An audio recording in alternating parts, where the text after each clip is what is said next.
Greetings, greetings, greetings, greetings. As is I, your king, King Clifford Jefferson, Senator Godfrey, the fifth Caravan Jew, son of folk, ruler of Jerusalem, the reincarnation of King Aether the Peaceful, which you know that Jesus Christ, Christ being of a noble birth. Today I'm here again. As you know, I'm continuing with my message to all my heirs and subjects of the English kingdom, i.e. descendants of the Anglo-Saxon burghers. I have a good one for you today. You know, it's really patterned off a real life event that actually happened somewhere. What was assumed that is not true, but this is a true event. You know, and it's patterned off Revelations 21. The New Jerusalem, right? The Jerusalem of the future, the city of peace of the future. And I'm going to read it from the King James Version. I mean, actually, Jerusalem Bible. So I'm going to show you here. I'll read it here.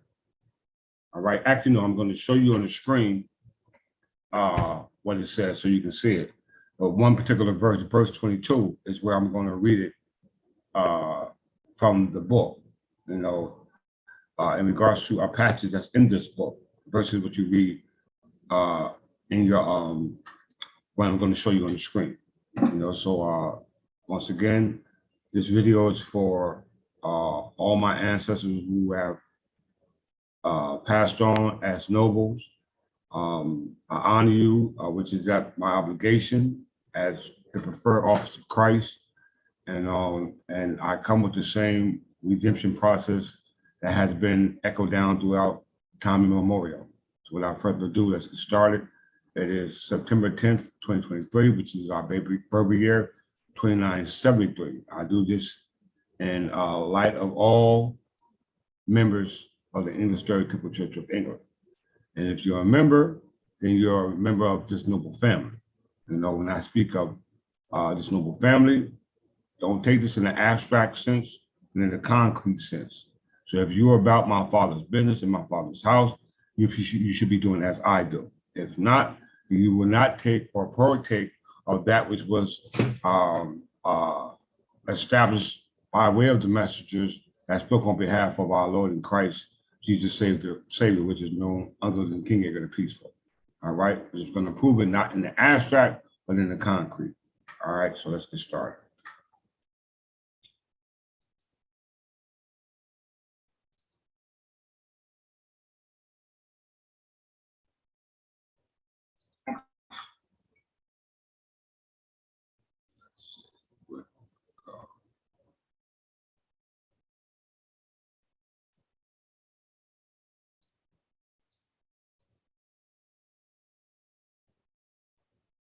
Let's start here again.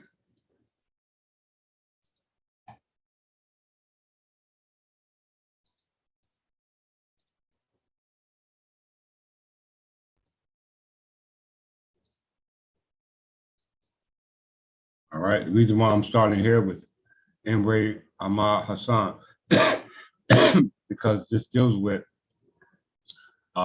two questions about either being a subject or being a citizen or being in class or being a part of a specific group of people.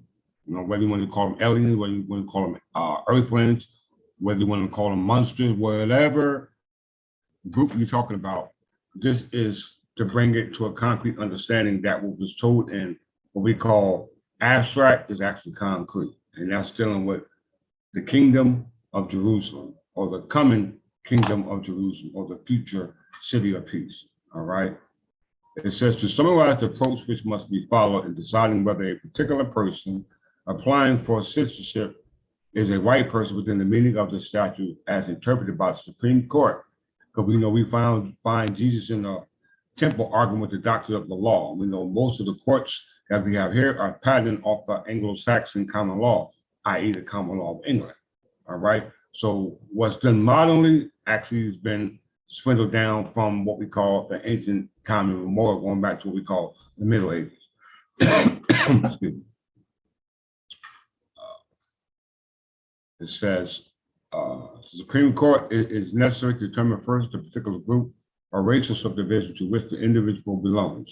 In practical effects, proof of this fact is a matter of genealogy. Everybody hears that, genealogy. So please take this lecture very seriously.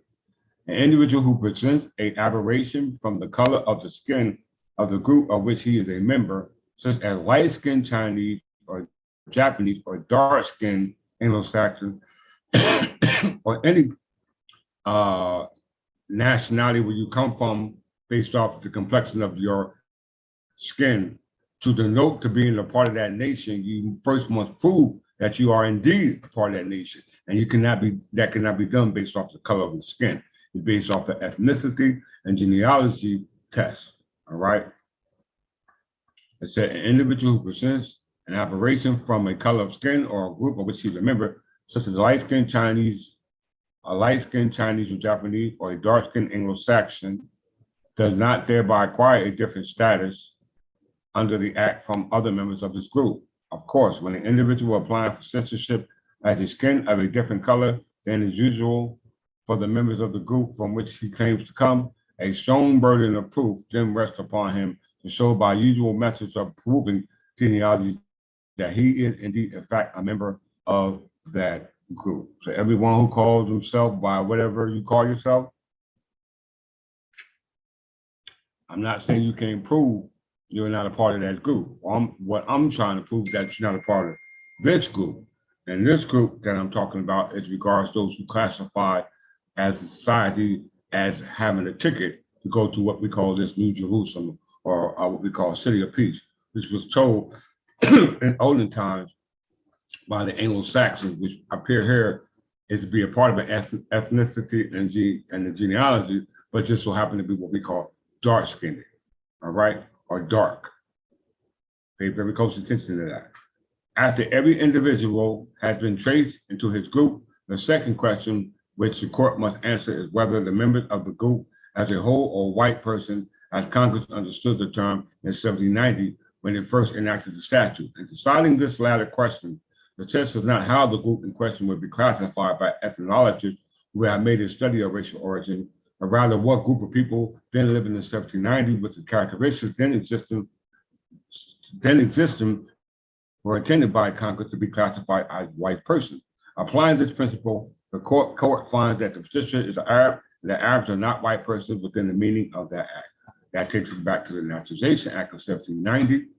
We know the Naturalization Act of 1790 originated from the Naturalization Act of what we call 1740, but deals with the Protestant church under the authority of what we call the Scottish king.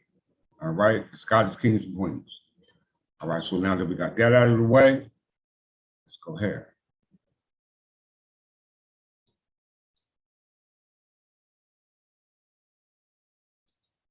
Martin versus Wardell.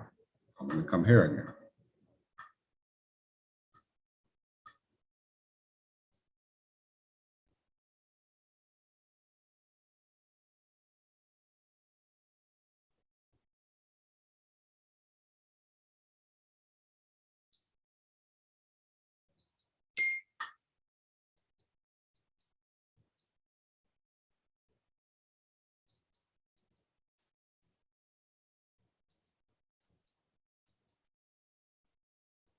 Okay. I have to come here. So forgive me if I continue to repeat myself, but I need to hammer this message in so that you guys can get it. The country granted by King Charles II to Duke of York was held by the king in his public and regal character, i.e. jure gallia, as a representative of the nation and in trust for them. Discoveries made by the persons acting under the authority of the government were for the benefit of the nation and the crown. According to the principles of the British Constitution, was the proper organ to dispose of the public domain. That's echoing Johnson versus McIntosh. When the revolution took place, the people of each state became themselves sovereign. And in the character held the absolute right to all the navigational waters and the soil under them for their own common use, subject only to the right surrendered by the Constitution to the general government. A grant therefore made by the authority must be tried and determined by the different principles from those which apply to grants of the British Crown, whether the title is held by a single individual in trust for the whole nation. The dominions and the property of the navigation waters and the land under them being held by the king as a public trust, the grant to the individual of exclusive fishery and portion of it in so much taken from the common fund entrusted to his care for the common benefit. In such cases, whatever does not pass by grant remains in the crown for the benefit and advantage of the whole community. Grants of that description are therefore construed strictly, and it will not be presumed that the king intended to part from any portion of the public domain unless clear and special words are used to denote it. We go here.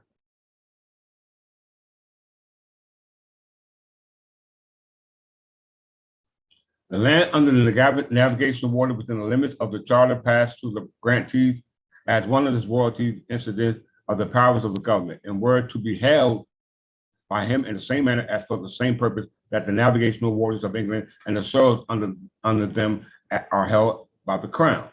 The policy of England since the Magna Carta for the last 600 years, was held by what we call Edward I of the Plantagenet crown. Henry III of the Plantagenet crown, because from 1842 minus 600 years will be the year 1242. Once again, from the year 1842 minus 600 years will be the year 1242, which being the year of King Henry III, which I'll prove in a second.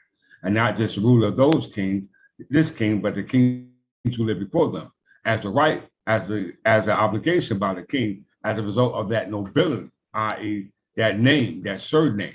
All right. And this surname of nobility is what they represented as inherited from Christ, from his father. All right. I said, for the last 600 years has been carefully preserved to secure the common right of piscary for the benefit of the public. It will require plain language in a letter patent to Duke of York to persuade the court that the public and common right of fishing and navigation waters, which has been so long and so carefully guarded in England, and which was preserved in every other colony found on the Atlantic water, was intended in this one instance to be taken away. There is nothing in the charter that requires this conclusion. The surrender by the proprietors to Queen Anne in 1702 was of all the powers, authority, and privileges of concerning the government of the province. And the right in dispute in this case was one of these privileges. No words are used for the purpose of withholding from the crown any of its ordinary and well-known prerogatives. The surrender, according to its evident object and meaning, restores them in the same plight and condition to which they originally came to the hands of Duke of York, when the people of New Jersey took possession of the reins of the government and took it in their own hands, and the power of the sovereignty and the prerogatives and legalities which before belonged either to the crown or the parliament became immediately rightfully vested in the state. So the state of New Jersey represents the crown. Once again, the state of New Jersey represents the crown. And as we see in Parsons representing the state, and Standard Oil Company, which is owned by the Rockefellers, and said in there that any property that is streets, if there is no heir, then it automatically falls into what we call interstate. And interstate results in its street, and the street automatically falls under the authority of the crown. Anything that does not fall under the authority of the crown, as a result of the crown not knowing, automatically falls under what we call Bena Vacatina. Bena Vacatina, which means unclaimed property, which is only overseen as custodians. So the states, as well as the United States, are only custodians of the crown property, and I represent the crown. All right. So that takes, once again, don't forget, state represented by Attorney General against Standard Oil Company, and all oil companies and every company that's operating here is nothing more than a monopoly. All right. So let's continue on with this lesson.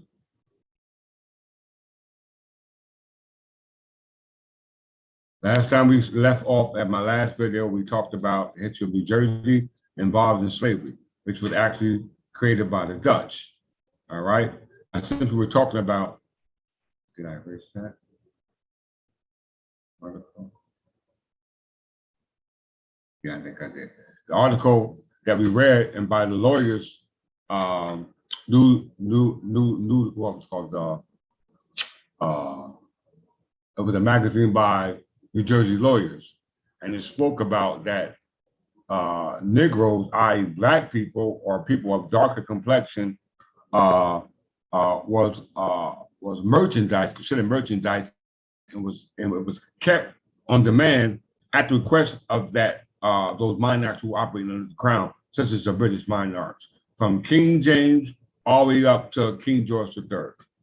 Prior to that, our houses were fighting amongst themselves, going back to the Plantagenet crown. The Plantagenet crown were kindred or folk or kinfolks, what we call the kings of Wessex, and that goes back to Alfred the Great. And Alfred the Great was the father of Edward the Elder. Edward the Elder was the father of Edward the First, Ethelred, as well as Athelstone.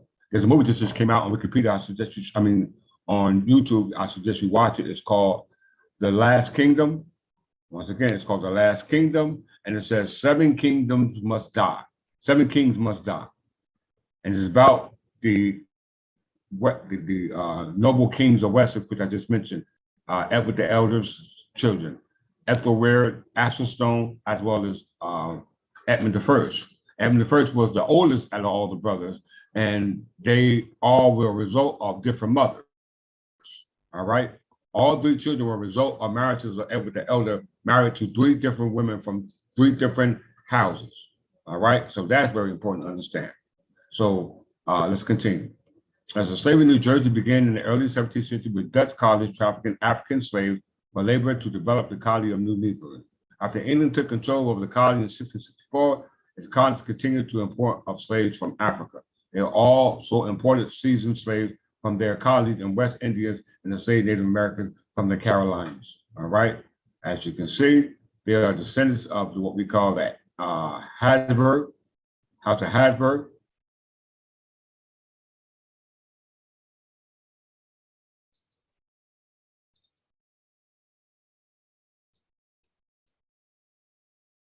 The House of Habsburg, also known as the House of Austria, is one of the most prominent, important dynasties of history.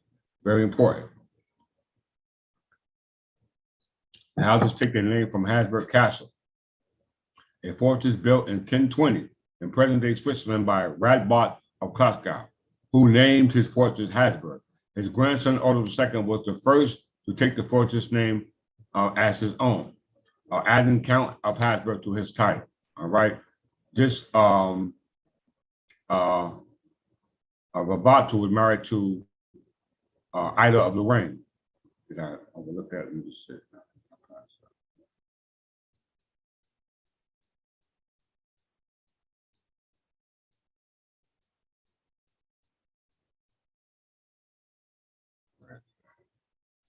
Oh yes.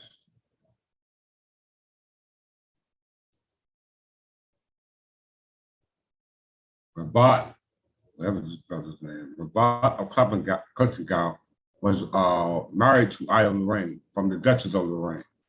We talked about in my last video, so those who are not familiar, you can go back to that video and watch that. Rabat was one of the progenitors of the Habsburg dynasty, and he chose and named his fortress Habsburg, as I just said.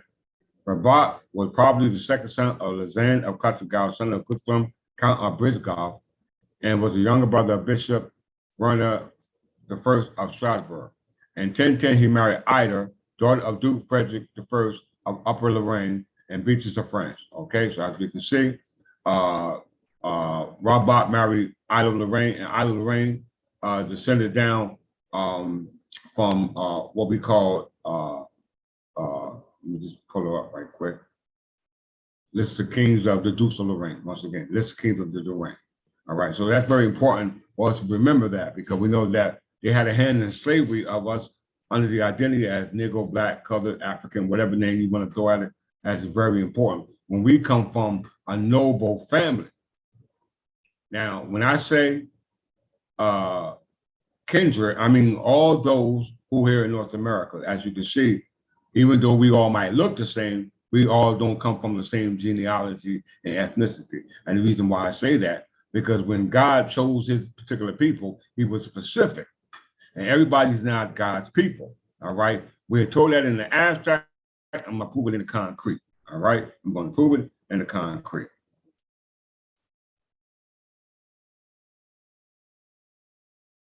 We are in the Anglosphere.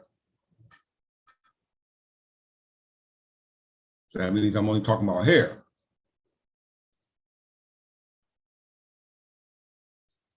All right. You see the Anglosphere, and particularly in dark blue. Anglosphere, according to James Bennett, the Anglosphere challenge, core Anglosphere, middle Anglosphere.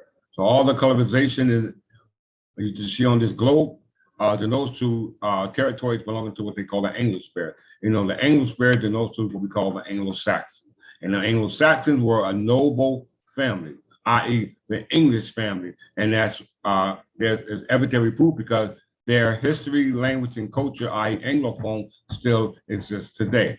And everybody from other nations, country, territory, speak this Anglophone, i.e. this language. So as you can see, the Anglosphere, as noted on the map you see here, then I'll show you what we call the Francophone, because Francophone don't have a Francosphere, because the Francophone evolved from the Anglosphere, all right, based off their history.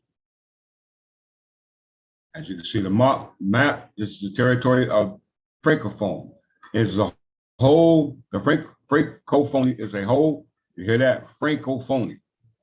All right, so they're actually phones, because the true French were those who descended from the Plantagenet crown, which were akin to what we call the kings of Wessex, which were a one noble family. That's where the word Atheling comes from. Francophonie is the whole body of people and organizations around the world who use the French language regularly for the private or public purpose. That's all we need to read. All right. Hispanophone.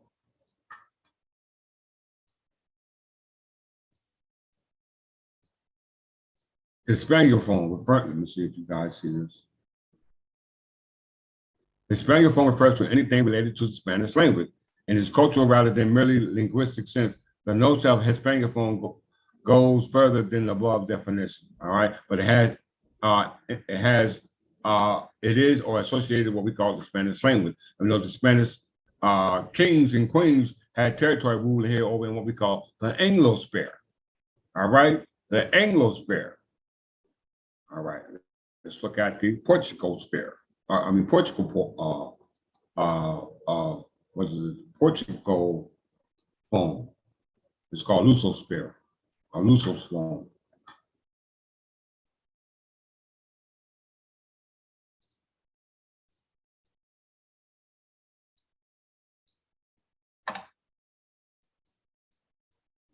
As you see the globe here, you see the map. This article provides detail regarding the geographical distribution of all Portuguese speakers, aka Lusophones. All right, because when you speak to a phone, i.e. communication. All right, so when these particular nations speak, they speak to their people in their own language. All right, but you see everybody from other nations speaking to themselves in our language, i.e. Anglophone. All right, and that you heard when they said ET phone home. So we need to phone home. We need to communicate or call back on our ancestors to be able to speak to us, to be able to get us out of this mess. And that's what I'm proving to you today. All right. So you have the Anglosphere, you have the what they said it was the Francophone, you have the Hispanophone, as well as the Lusophone, which deals with the different nations of people that come from Frankish descent, Spanish descent, as well as Portugal descent. We know that all three of them had a hand in the slavery of the English people. All right, we must understand that.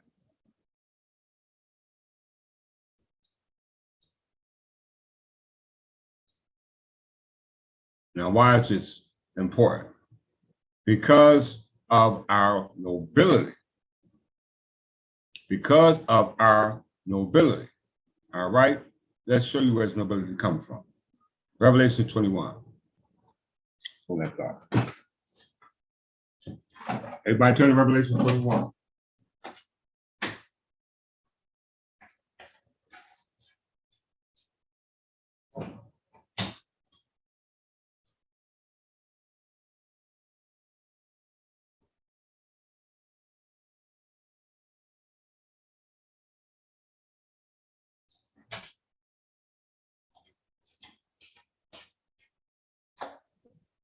Revelations 21. All right, everybody turn to that, please, please, please, please, please.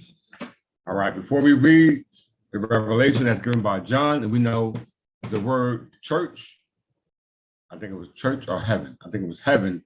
The origin of the word heaven is associated with the surname John. Or if it wasn't heaven, it was church.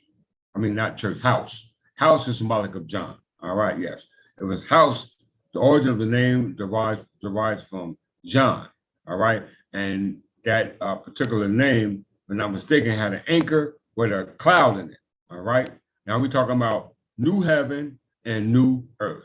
So we're talking about not the heaven that we usually see, as we assume with our what we say our physical beings here made of what we call matter, because this is physical. This is what we see with the creation that our creator created us with, to experience life on this plane of existence, i.e., three-dimensional world. All right. It says the scripture speaks about a new heaven and a new earth. All right, which means not the one we see now, not the earth we see now, and not not the earth we see now, not the heaven we see when we look up. All right, it said a new heaven and a new earth. But let's get a description of it, because before I read the description, I need to go to an actual event that actually happened. One day, I was working at Robert Johnson, and as I said, I worked as a blacksmith. Not a blacksmith, but I worked in the instrument room. What I did was heated up instrumentation for procedures. You know, procedures were done when up in the operation room. All right, but in order for you can use those instruments, they must be sterilized. So the autoclave is one of the methods of sterilizing instruments. As you can see in the movie Kingdom of Heaven, the Valiant was a blacksmith, and his specialty or his profession was heating up instrument tools, all right, that were used for a different type of profession, but in the same manner, it was still working with heating up tools, all right? As you can see, it's called New Heaven, New Earth, so let's read along.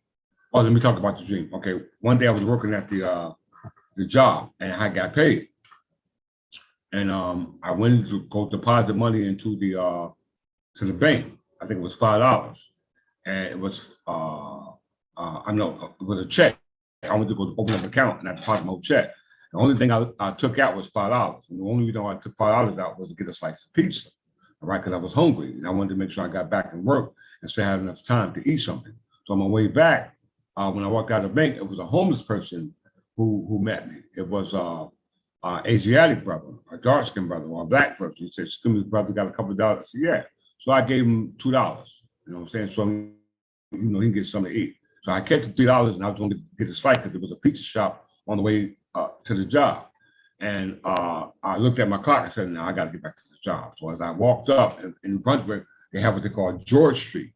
And George Street, when you walk up George Street, it's going up a hill. All right? It's going up a hill. When you come into George Street, Albany, then you make a left, it will be George Street. And then you see Rutgers University, where I worked for over 30-some years. Well, let's say 25 years. They built an overhead path that you can walk over from the hospital to the university school. And that day when I met the homeless person, I gave him $2 and I kept $3. I started walking up to the job. And as I walked underneath the bridge, there was another homeless person, but it was a European, all right? And he said, "Excuse me, sir, you got a couple of dollars?" And I said, "You never know." I said, "Nah, I'm sorry, I don't have it." You know what I'm saying? I didn't have it. So I walked up from where I met this individual. It was like 30 feet to the side door to go into the job. So when I walked into the job, I walked to the end of the hallway and took the elevator going up to the ground floor. And as we're going up the elevator, I remember the scripture says, "You never know who you may be entertaining. It might be an angel." So I ran back. I took the elevator back down, walked outside, but the guy never left the spot where I met him at. That was underneath the bridge. So when I gave the gentleman my last $3, he said, "Thank you very much." So when I walked back to the job, I felt good. I felt, relieved that I was able to do that good deed. So that evening, I must have went home and went to sleep. But in my sleep, I dreamed the very same events that occurred in my walking consciousness. This very same thing. I went into the bank, I deposited my check. Only thing I took out was $5 and $5 singles. When I walked out the bank, there was a Asiatic brother who asked me for a couple of dollars. I gave him $2. I left $3 because I was going to get something to eat. So I looked at my watch, it was getting too late. So I said, listen, I better get back. So I started walking up French Street, which we called French Street connects with, it was also called Jersey Avenue. French Street and Jersey Avenue, no, pardon stuff. Yeah, French Street and Jersey Avenue split because I left off for French Street because French Street split. So it's called Route 27, which is French Street. And Jersey Avenue is the off street, which turns into Sanford Street, where my house is. It was on a dead end street. So anyhow, as I'm walking up French Street and in the dream, because once again, in my dream, I went to deposit money, kept 5 singles, gave the Asiatic $2, kept 3. I said it was getting too late, so I walked up the hill. But at this time, when I walked up the hill, it turned nighttime. It began to be night, but the lights underneath the bridge came on, right? So the gym said, so you got a couple of dollars? I said, oh man, I ain't got it, man, sorry.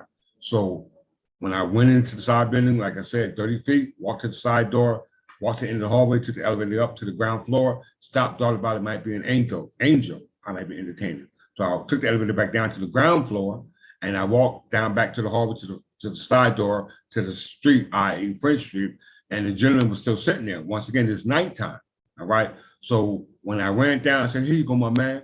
As soon as I gave the gentleman the money, the whole sky lit up red as fire. Red as fire. And when I started rising, I couldn't see my body. I couldn't see my body. And you can ask my family members, I tell the story all the time. I couldn't see my body as I'm rising. I was crying in my dream. And all I heard was, I said, what's going on? What's going on? All I heard was a loud, radiant voice. Now I said, well, look, what looked like fire, right? It looked like fire, but I wasn't being burned. It just looked like flames to me, right? So all I heard was, I said, what's going on? All I heard was the voice say, all right, time to judge. And then I heard that voice, so I started crying. I said, well, I'm going to heaven. And all I heard was, well done, my faithful servant. And I looked down, I said, and I was like, well, what's going on with all my family and friends? And I heard, depart from thee, I know thee not. And I woke up from that dream. And from that day, I've been on point ever since. So the reason why I'm telling you this is a result in the scripture we're reading now, Revelation 21, all right? New heaven and a new earth. I said, then I saw, this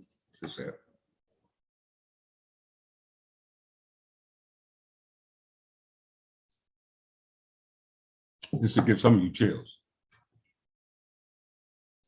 Verse 21, then I saw a new heaven and new earth, for the first heaven and the first earth had passed away, and there was no longer any sea.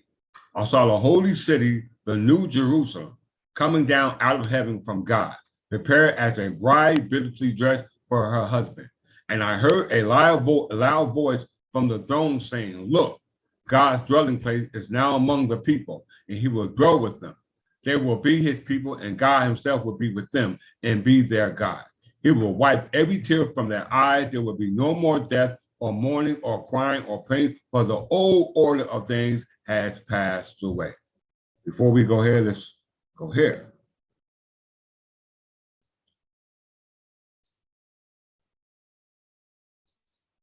The article from Georgetown. And Georgetown was founded by John Carroll. John Carroll was a Roman Catholic priest. All right, Georgetown. And John Carroll was a Roman Catholic priest. And this is an article from Georgetown. Dealing with the image of Christ. And the image of Christ goes back to Psalms 11:04, as well as 1 Kings, dealing with the order of Melchizedek and the Temple of Solomon, or the Kingdom of Solomon. Solomon was supposed to be successor to King David, and there was a call because of Adonijah was sitting on the throne. All right, read the story, all those who know. This we see here on page 66.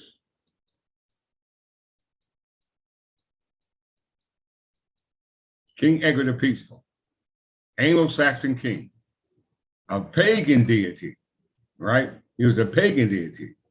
If you watch the movie I told you about that just got put on Netflix called The Last Kingdom, i.e. The Last Kingdom, and it's called Seven Kings Must Die.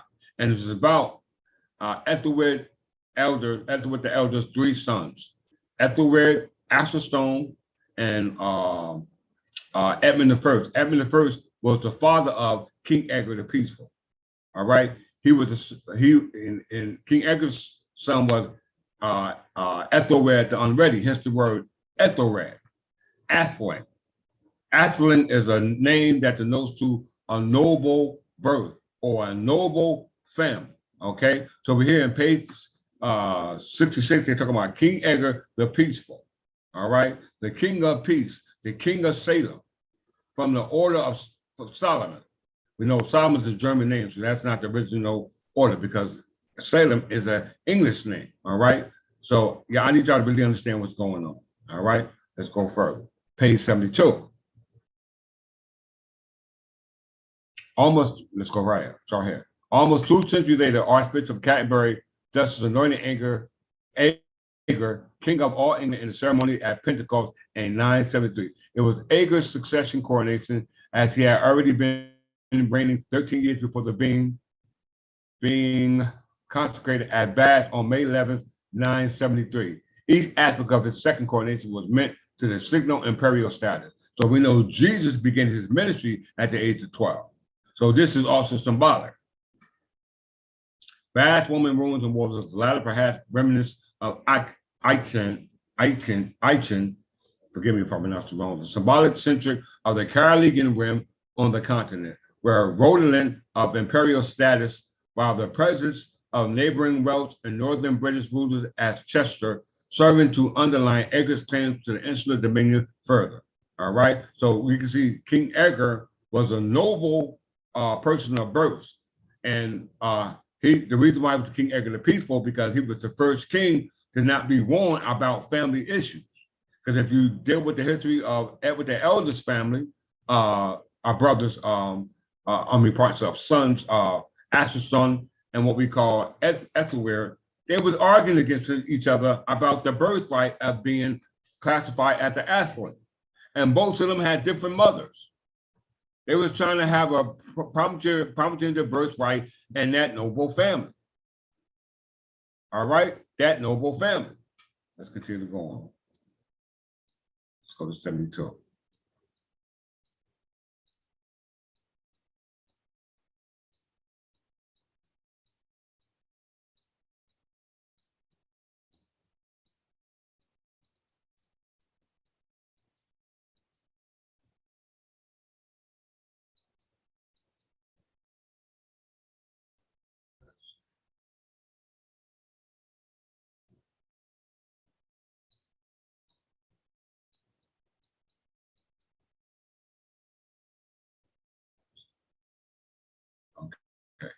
But it appears that the Latin West developed its rights in response to the need to convert pagan kings to a different way of imagining sacred kinship. Anointing with oil, bridge pagan and Christian feelings for the sacred. Perhaps the best thing that can be said is that between the 6th and the 8th century, kings consolidated their power under the guidance of the church in Europe, and under the guidance of the church, and Europe began to be born. Did you hear that, everyone? Then Europe began to be born. In this period, she anointed her king, just as the priests of the Lord had anointed David and Solomon, thereby giving her people a sense of sacred dignity, and mission and strength of new hope, and the assurance of the abundance and generous love of God. Okay? In this chapter, we have examined the theology, history, and practice of the anointing. In the next chapter, we will look at Rex Imago Christi, the change that being anointed by the Holy Spirit affects in 2 sources: the theology of the Norman Anonymous and that of John Wycliffe. They all lived through the time of what we call the War of the Roses. Okay, that means the middle 14th century. We will see that England had a strong theology on kinship that emerged long before Henry VIII broke with Rome. Henry's daughter Elizabeth's legal scholars were very interested in resurrecting the Norman anonymous theology of kinship for reasons that will become evident in this next chapter. Those who don't know about the Norman anonymous, please look that up. Let's get to it. How I know this? Because I'm kindred. It's not only reading that, it says it in this book as well. Root of a clan. Because prior to that, we were clans. We were tribes fighting amongst ourselves. All right? The abstract until Jesus come back. And the concrete until King Edgar the Peaceful took his birthright. The light of the glory, the light of the gospel and the glory of the Christ, who is in the image of God, i.e. Rex Imago Christi. All right. And Norman Anonymous says, the Holy Church is the bride of Christ, who is the true king and priest, but is not as priest, he is said to make her bride, but as king. The sacramental sign of sacramentum of this wedding, the coronation, then is connected with the royal, not priestly dignity, and kings in the image of Christ. And hold on, so let me read that again. The Holy Church is the bride of Christ, who is the true king and priest, but is not as the priest, he is said to make her his bride, but as king. The sacramental sign of this wedding coronation then is connected with the royal, not priestly dignity, and the king in the image of Christ. The king are more fit for this wedding, since it is they who have represented it sacramentally. Okay, so based off the traditions and the customs that our ancestors, i.e. English, what they are soon to be pagans, known as the Anglo-Saxons, this tradition will carry back from then on to the present day, from the abstract to the concrete, as it just said. All right, as it just said. They said it, I'm going to prove it as well. Right?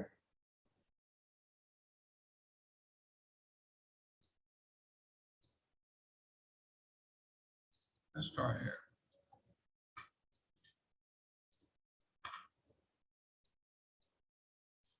Everybody see that? The modern Anglo-Dutch Empire, its origins, evolutions, and outlook.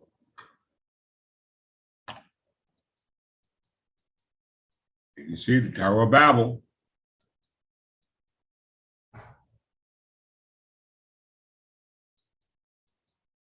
By Robert D. Ingraham. The modern Anglo-Dutch Empire, its origin, evolution, and anti-human outlook. Okay, anti-human outlook. Very important. I'm going to go to preface real quick. We're going to skip and jump to this article for the sake of time. Preface.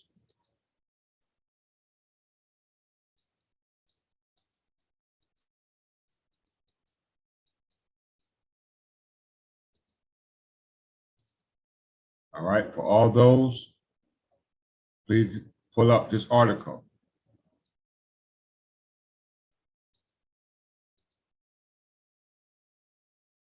The modern Anglo-Dutch Empire. Please pull up this article. It states, in truth, the subject of history is man. Yet the university libraries are saturated with history books which evade the most basic, obvious questions. I've been saying this all along. We are evading the most obvious questions about who we are on this so-called thing we call an earth, all right? Because that's not who we are.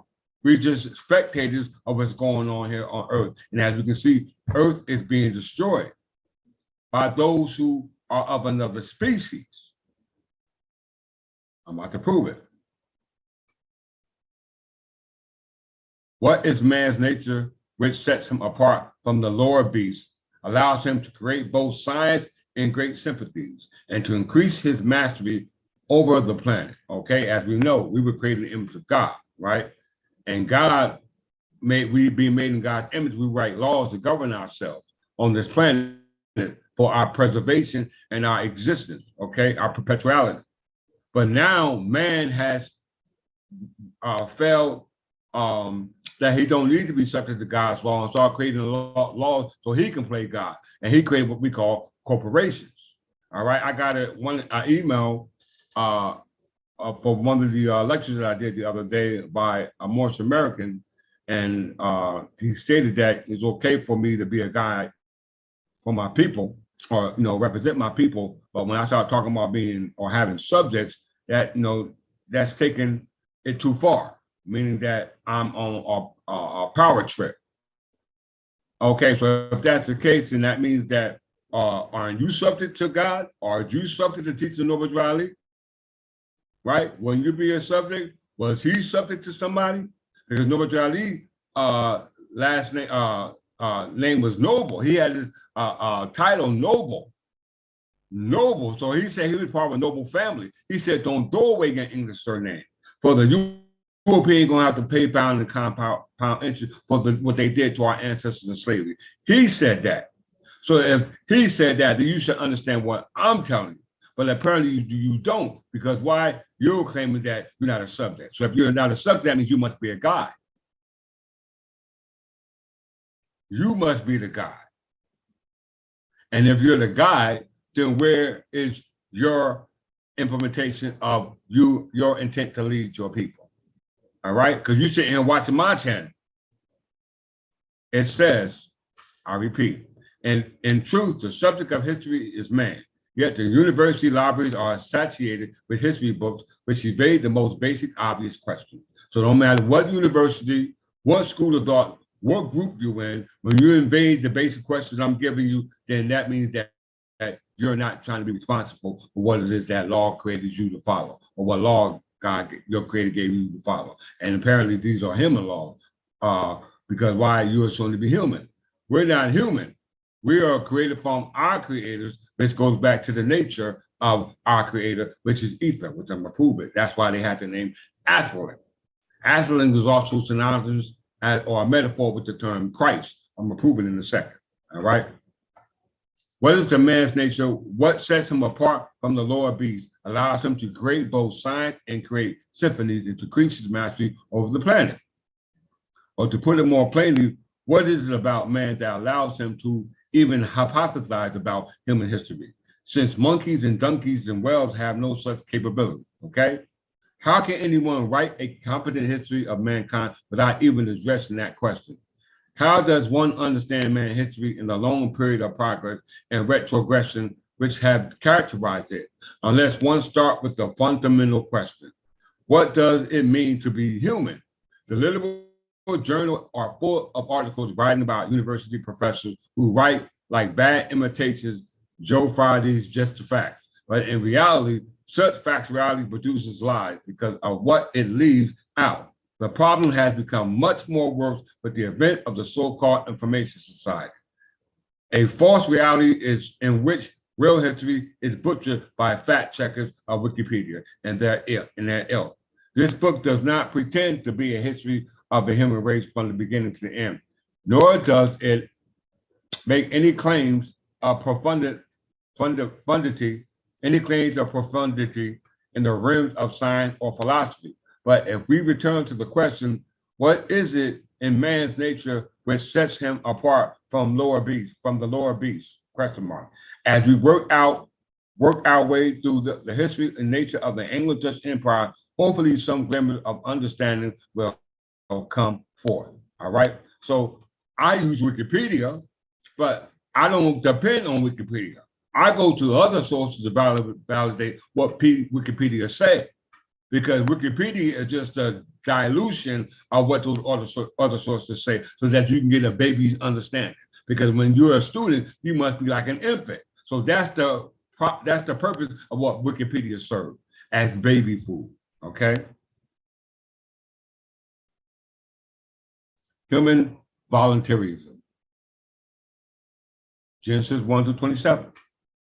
All of recorded human history encompasses a centuries-long fight between those who view man as a noble creature, as Genesis says, made in the creator's image, versus the obligoric view of man as a beast, expendable, a worthless wreck. Once again, I repeat, all of recorded human history encompasses a century-long fight between those who view man as a noble creature, as Genesis says, made in the Creator's image, versus the obligoric view of man as a beast, expendable, a worthless wreck. All human progress has emanated from champions of the first view. Empires resulted from proponents of second views.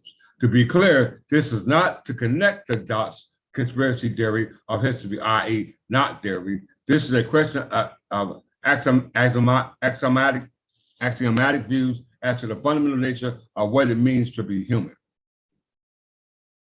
This book defies all mechanistic versions of history. This is very much a voluntaristic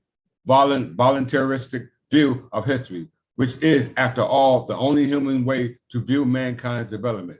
History is not determined by events, nor by embodiable economic processes.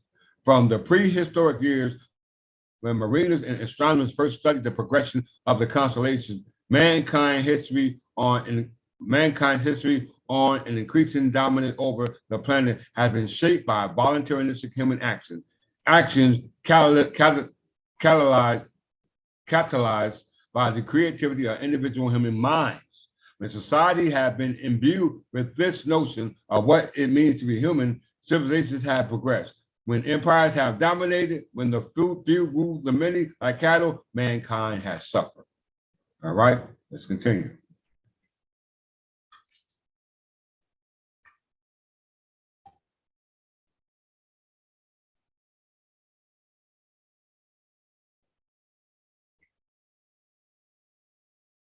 Yes, this is a good article. I only can talk about certain points. So are we created as everything else that was created on this plane of existence based on what we call matter, i.e. dark matter?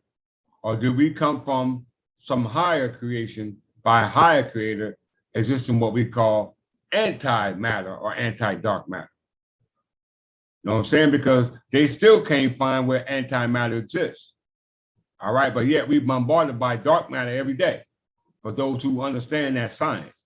But we are not just going to understand it, but we're going to prove it today in Wikipedia terms or what we call baby terms. All right, let's just get through this.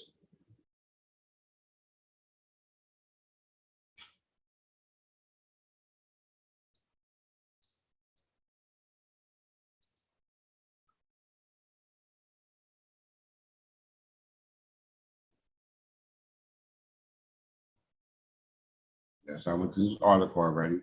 So I'm only picking out points that I think are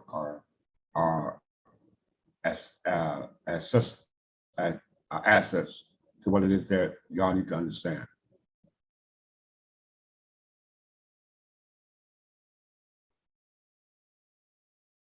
Give me continue to it all. I don't want to miss it.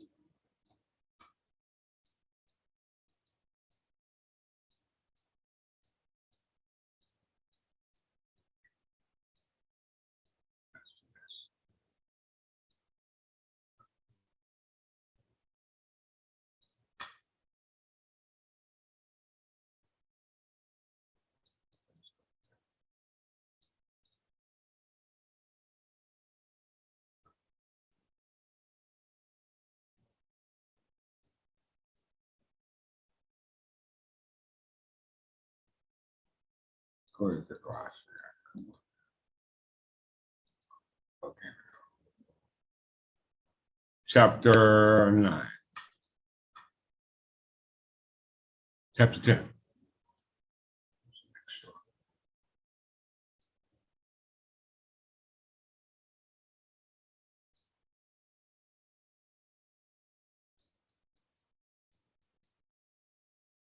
Chapter 9. Okay, everybody see that? Anglo-Dutch Empire.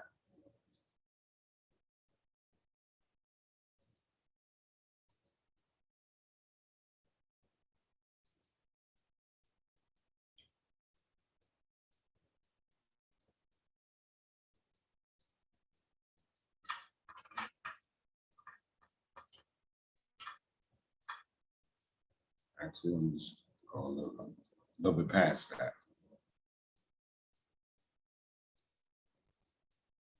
You're gonna go to the nature of the beast.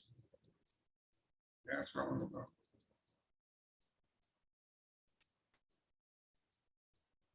Get this article, y'all. Get this article, please.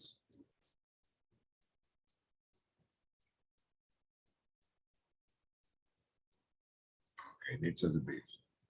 Chapter 10. Chapter 10, nature of the beast. Question. What was the nature of London-based creature which came into existence at the end of the 7-Year Wars in 1763? All right. That's the Treaty of Paris, 1763. That's the Treaty of Paris, or the 7-Year War, or what they call, there's another term for it, it slips my mind. 7-Year War, or what was it called? 7-Year War, something else. But anyhow, this is also when the Treaty of Paris took place in 1763 between France and Great Britain. Answer: a global oligarchical empire based on usury, financial speculation, slavery, drug trafficking, private central banking, and permanent war. You hear that? What was the nature of London-based creature which came to existence at the end of the 7-Year War in 1763? The answer: a global oligarchical empire based on usury, financial speculation, slave, drug trafficking, private central banking, and permanent war. That's what's going on today. Discussing the British Empire with people today is a fascinating experience. When the issue of that empire crime against humanity comes up, not untypical responses are either denial, disbelief, or a desire to change the subject.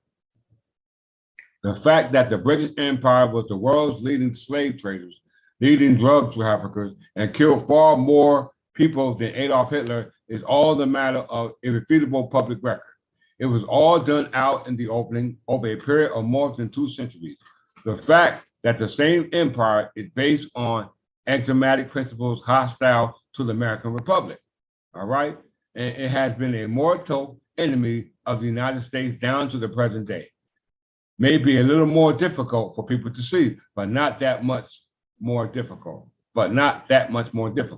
The problem is not a lack of evidence, it's simply a hysterical unwillingness to just face that fact or face the facts.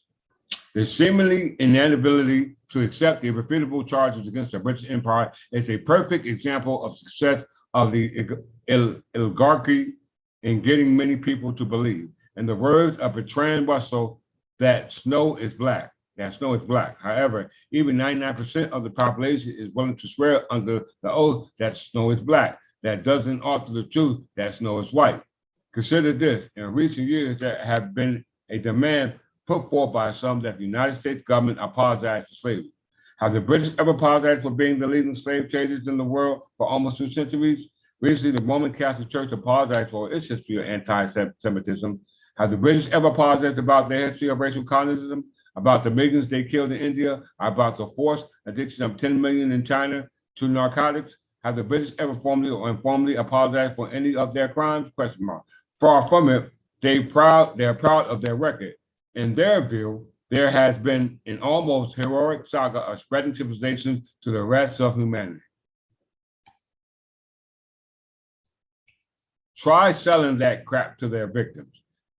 Then there is the claim that all of these crimes are a thing of the past, that the empire is merely a memory. The answer to that charge is simply, you're still calling snow black. The truth is that after 1945, the British invested everything in their power to hang on to their colonies until they were forced to give up most of them up in the year leading up to the assertion of President John F. Kennedy since 1971. Under the guise of globalization, London has been engaged in creating a new form of colonization, utilizing banks, not bullets, which is actually far more pernicious and murderous than their previous method. For now, let's look at the charge level against the Anglo-Dutch Empire and above questions and answers. And we know, as they said, slavery was one of the productions that they did. All right, so all those who got this article, please read it. All right, please read it. Very important. All right, let's move on.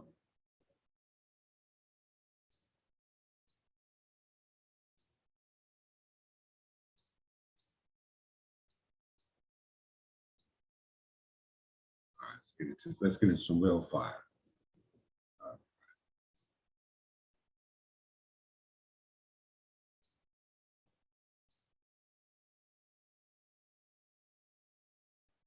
Revelations. Finally got there. All right. Finally got there. Let's get there. Then I saw a new heaven and a new earth. Let me just make sure you see that.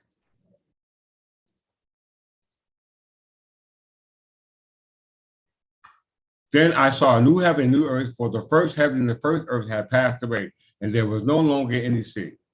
I saw the holy city, the new Jerusalem, coming down out of heaven from God, prepared as a bride beautifully dressed for her husband.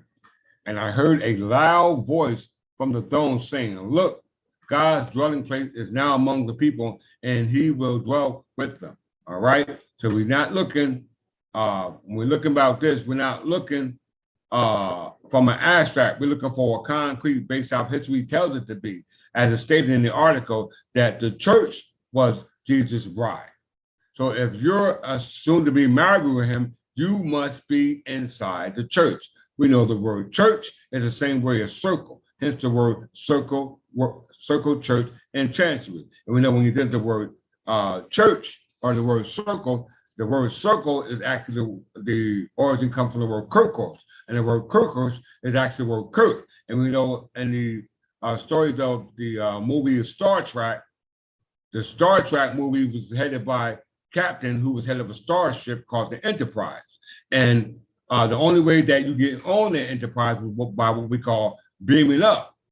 You know what I'm saying? I'm gonna make all this come full circle, all right, by beaming up, all right? But the only people who were allowed to be on the ship was those either of the crew or those who had some type of profession on that crew, those who were officers, or those who were of the family, okay? Those who are of the family, because that was the purpose of New Jerusalem. Let's continue to read it. All right. He said, he will wipe every tear from their eyes. There will be no more death or mourning or crying or pain, for the old order of things have passed away. Verse 5. He who is seated on the throne said, I am making everything new. Then he said, write this down, for these words are trustworthy and true.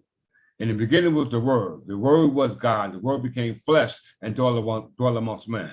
I did not come to change the law, but fulfill the law. All right. So what was written has now come to what we call fruition. Belief, faith, fruition. All right. Everyone must understand that. 6. He said to me, it is done. I am the Alpha and the Omega, the beginning and the end. To the thirsty, I will give water without cost from the spring of the water of life. You got to pay for that now. Those who are victorious will inherit all this, and I will be their God, and they will be my children, i.e., subjectivity. 8. But the cowardly, the unbelieving, the vile, the murderers, the sexual immoral, those who practice magic art, the idolaters, and all liars, they will be consigned to the fiery lake of burning sulfur. This is the second death. All right. Second death only. Blessed are those who partake in the first death, for which the second death has no sting. All right. We're talking about the rapture. We're talking about the mothership, Planet X, whatever y'all want, however y'all want to look at it. New Jerusalem, the bride of the Lamb, the bride of the Lamb. 9. On the 7th, one of the 7 angels who had the 7 bowls full of the 7 last plagues came and said to me, come, I will show you the bride, the wife of the Lamb. And he carried me away in the spirit to the mountain, great and high, and showed me the holy city, Jerusalem, coming down out of heaven from God. It shone with the glory of God, and its brilliance was like that of a very precious jewel, like a jasper clear as crystal. We're paying attention to the description. It had great high walls with 12 gates, and with 12 angels at the gate. On the gates were written the names of the 12 tribes of Israel. All right, you hear me? Those clans, those tribes. There were 3 gates on the east, 3 on the north, 3 on the south, and 3 on the west. The wall of the city had 12 foundations, and on them were the names of the 12 apostles of the Lamb. All right? These are the Knights of the Crusaders. The angels who talked with me had measured the rod of golden measure in the city, its gates and its wall. The city was laid out like a square as long as it was wide. He measured the city with a rod and found it to be 12,000 stadia in length and as wide as high as it is long. The angel measured the wall using human measurements, and it was 144 cubits thick. The wall was made of jasper, and the city pure gold as glass. The foundation of the city walls was decorated with every kind of precious stone. The first foundation was jasper, and the second sapphire, the third agate, and the first emerald. The fifth onyx, the sixth ruby, the seventh chrysolite, and the eighth beryl, the ninth topaz, the 10th turquoise, the 11th jacinth, and the 12th amethyst. Forgive me for pronouncing that word wrong. The 12 gates were 12 pearls, each gate made of a single pearl. The gate street of the city was of gold, as pure as transparent glass. All right? Transparent glass. Let's go further. I did not see a temple in the city. You hear that? I did not see a temple in the city because the Lord God Almighty and the Lamb are in the temple. We're inside the temple. The city does not need the sun or the moon to shine in it, for the glory of God gives the light, and the Lamb is its lamp. Okay, so we didn't need a sun, we didn't need a moon. All right, it had its own illumination. All right, it had its own electrical system, because when you go and click on the light, right, you got light, right, through electricity. All right, another word for circle is what we call circuit. All right, let's get it right. The nation will walk by its light, and the kings of the earth will bring their splendor into it. On no day its gates ever be shut, for there will be no night there. The glory and honor of the nation will be brought into it. Nothing impure will ever enter it, nor will anyone who does what is shameful or deceitful, but only those whose names are written in the Lamb's book of life. All right? I want to focus on verse 24. And I'm going to read verse 24 from the Jerusalem Bible. All right?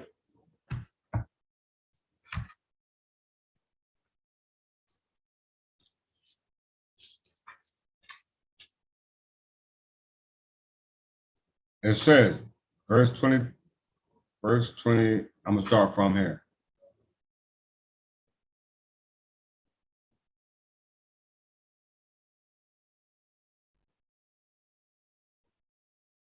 Okay, verse 26.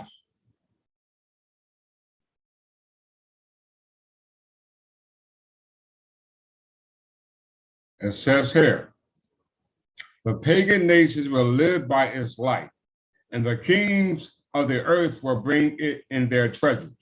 Once again, I'll read again. The pagan nations will live by its light, and the kings of the earth will bring in their treasures. The gates of it will never be shut by day, and there will be no night there. And the nations will come bringing their treasures and their wealth. Did you hear that? The nations may come bringing their treasures and their wealth. Most of the wealth, the true treasures, the gold has been confiscated. Everything else is going to come later. All right? Everything going to come later. All right? And it says, nothing unclean may come into it, no anyone who does what is loathsome or unlawful or false, but only those who are listed in the Lamb's book of life. All right? That's Revelation 21 to 27. All right? Why is this important? All right? They just gave a description of the crystal city, what we call New Jerusalem. All right? They didn't give a description, but that was only based off those who had the right, at the birthright of inheritance of his father's estate. And the estate not made by hands. All right? And the estate not made by hands. Let's see. Let's follow the track, y'all.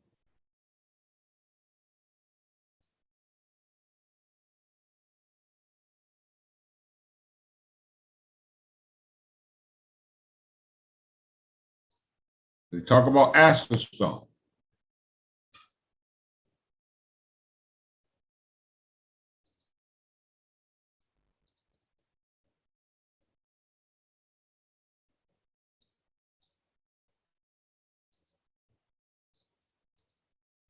Here's the proof, y'all. As you can see, Aether, noble stone. Asper stone, noble stone, was the king of Anglo-Saxon from 924 to 927, and king of the English from 927 to his death in 939. He was the son of King Edward the Elder and his wife Equine.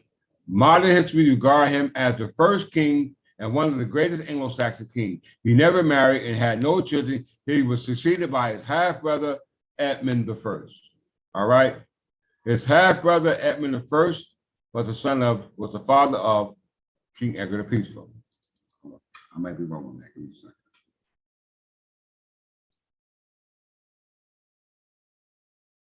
Yes. Okay. Yes. So he half-brother of Edward the Elder, as we can see.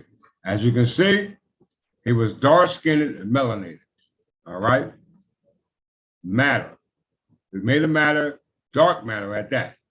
We know dirt is dark. Okay. Dirt is dark. You know what I'm saying? When you say matter, you're saying mother. Mother, matter, same word. Earth. You made an earth. All right. Let's go ahead.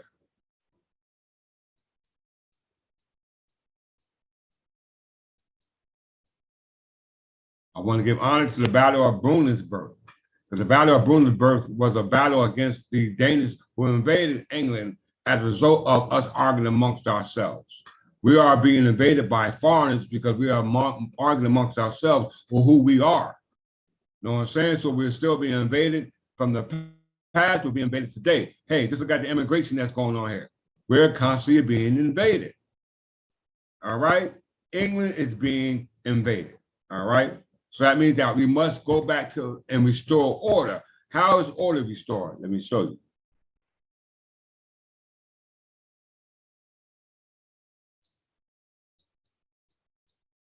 Asherstone's centralized government, he increased control over the production of charters, summoned leading figures from distant areas to his council. These meetings were also attended by rulers from outside his territory, especially Welsh kings, who thus acknowledged his overlordship. More legal texts surviving from his reign than from any other 10th century English king. All right. They show his concerns about widespread robberies and the threat they pose to social order. His legal reforms built on those of his grandfather, Alfred the Great, and Alfred the Great means wise elf. Asherstone was one of the most pious Welsh Saxon kings and was known for his collecting of relics and founding of churches. His household was the center of English learning. You hear that? His household. Jesus' learning came from his household. So that means your learning should come from your household. The learning household during its reign has laid the foundation for the Benedictine monistic reform. Later in the century, no other West Saxon king played an important role in European politics as Asherstone, and arranged the marriage of several of his sisters to continental rulers. All right. So what's the Benedictine monastery? We got to know that because that was the teachings he learned about his house.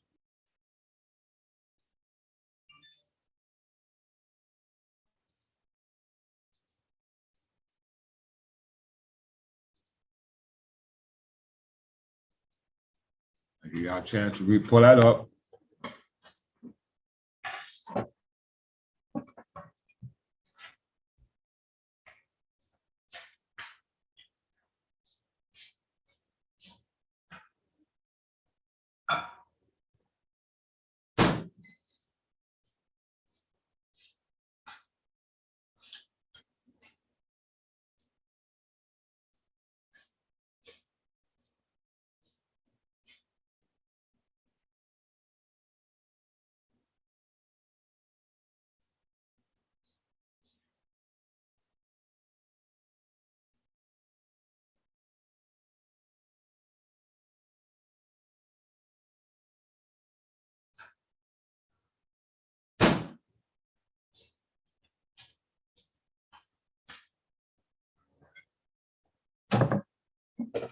Let's see.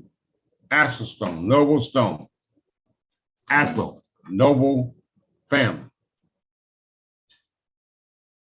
Jesus said, on this rock, I'll build my church. And he said, upon this stone, I'll build my church. The English Benedictine reform or monistic reform of the English church in the late 10th century was a religious and intellectual movement in the later Anglo-Saxon period. So if you talk about the Anglo spirit, you're talking about right here. The Anglo spirit is right here.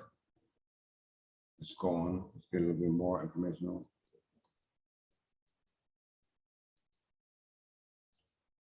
In the 7th and 8th century, England most monasteries were Benedictine, i.e., black monks, school of black monks. Look it up. Benedictine monastery. Let me see if it can come up.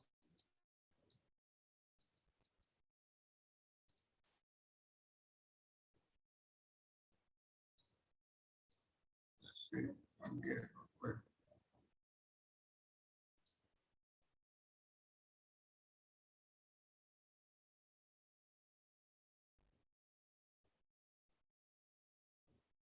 All right, look it up on your own. All right, I just want to continue on. Okay, right here. In the 7th and 8th century, most monasteries were Benedictine, but in the 9th century, learning and monasticism declined severely. Alfred the Great deplored the decline and started to reverse it. The court of Atheling, the first king of England, of the whole of England, was cosmopolitan. The future reformers such as Dunstan and Aether learned from continental exponents of Benedictine monasticism. The English movement became a dominant under the King Aether, i.e. Jesus Christ, who supported the expulsion of secular clergy from monasteries and cathedral chapters, and their replacement by monks. The reformer had close relations with the crown. Did you hear that? Y'all better follow. Further, its interest in depending on support. The movement was confined to southern England and the Midlands, as the crown was not strong enough in northern England to confiscate property from local elites, there to establish Benedictine foundation. The movement declined after the death of its leading exponents at the end of the 10th century. Okay, so the Benedictine Reformation under the monastery was started by Atheling. Atheling's great-grandfather was Alfred the Great, and it was expounded upon by King Edgar the Peaceful, which we know as King Edgar the Peaceful, through the new charter. As you can see, this is a new charter. All right, look where Jesus is seated. Look where King Edgar is seated. His daughter was to personify. These are keys. St. Peter's in this picture as well. All those who want to get a better understanding about this depiction, look up the charter. All right. For the sake of time, I don't have time to go through it now. All right. So let's go here. All right. So Atheling was a king of England, and he was the son of Edward the Elder, and Edward the Elder was the son of Alfred the Great. And Alfred the Great wife was Ilfswith. I'm saying it right. And she was also dark-skinned.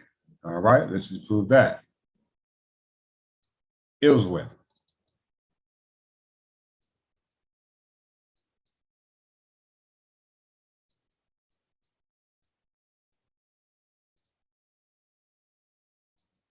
So if you're descended from these heirs, this nobility, you better know this. You had better know this history like you was living it today. Because if you don't know it like I know it, you're going to be in a world of trouble. You can see these people look just like you, but it's not based upon looking like them. It's based off proving that they are of your genealogy and your ethnicity. And if they are of your ethnicity, then you must have that title of nobility. Your surname is a title of nobility. How I know it? Let's prove it.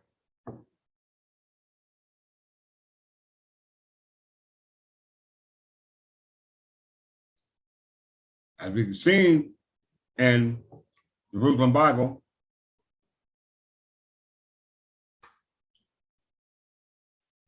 that made reference to the pagan kings of England. All right, let's read that because that's going to be paramount. Revelations 12. Pull it up so you won't have no excuse.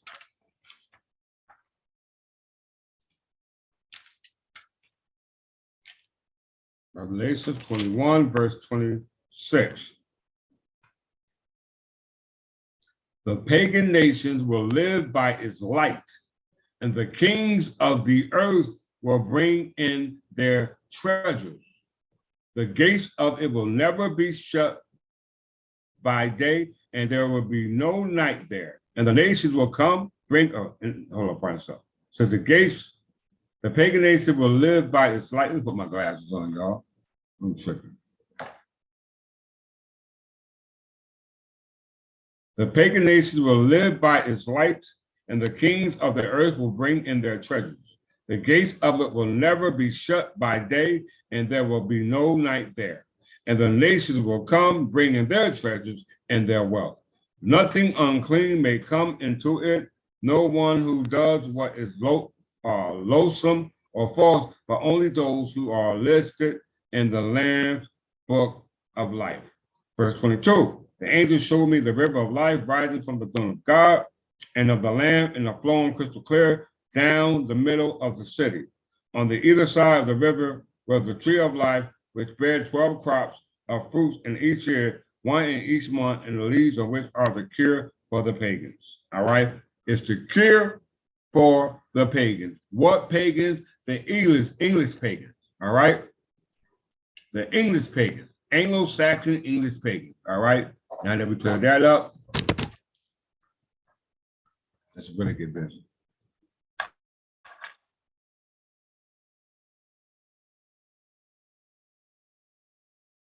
This title of nobility. Everyone needs to ask yourself, do you have this title of nobility?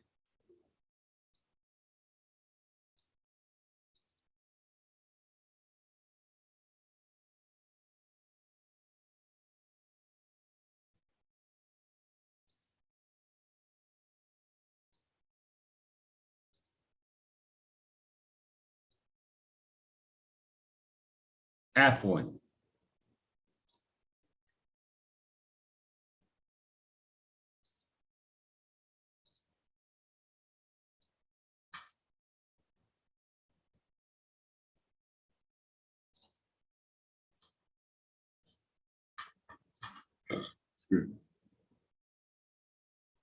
Atheling, also spelled Atheling, Atheling or Atheling, was an old English term used in Anglo-Saxon England to designate princes of the royal dynasty who were eligible for kingship.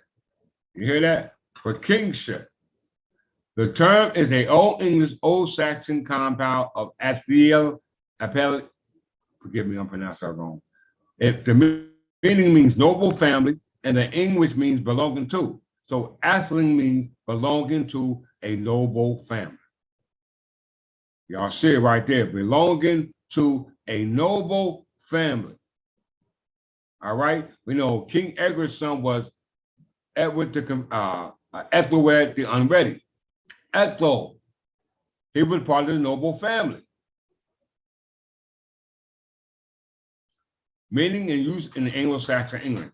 During the early years of the Anglo-Saxon rule, the word Atheling was probably used to denote any person of noble birth. It was soon restricted to members of a royal family. The prefix formed part of the name of several Anglo-Saxon kings, for instance, Ethelbert of Kent, Ethelwulf of Wessex, Ethelred of Wessex. It was used to indicate their noble birth. All right, it was used to indicate a noble birth. We all must understand that.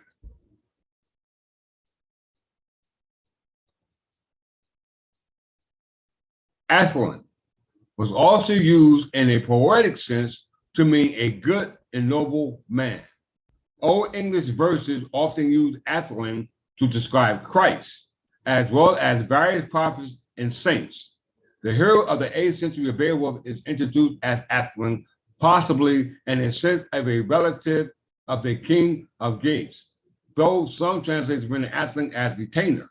Since many early Scandinavian kings were chosen by competition or election rather than primogeniture, the term may have been reserved for a person qualified to compete for the kingship. All right, so Atheling is associated or synonymous or a metaphor for Christ. because it all deals with what we call a noble birth. All right, a noble birth. Atheling spelled Aethel or Ethel. All right, very, very, very, very important. But we ask ourselves, well, if Atheling means Christ, and Christ talk about New Jerusalem, and we read about New Jerusalem, read in Revelation 21 about a new heaven and new earth, and that it don't need the sun or moon or anything like that. It has its own self-life sustaining equipment on board. All right, so it's very important to bring to fruition and clarity what they're talking about. All right, what were they talking about? Let's get some clarity.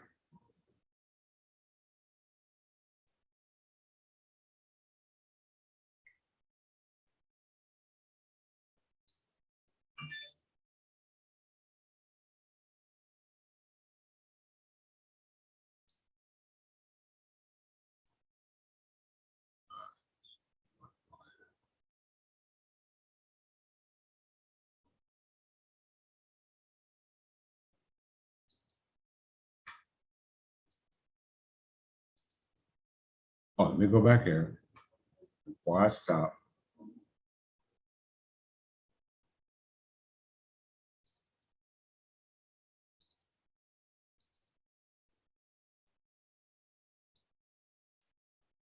Oh, no, it's right. That's right.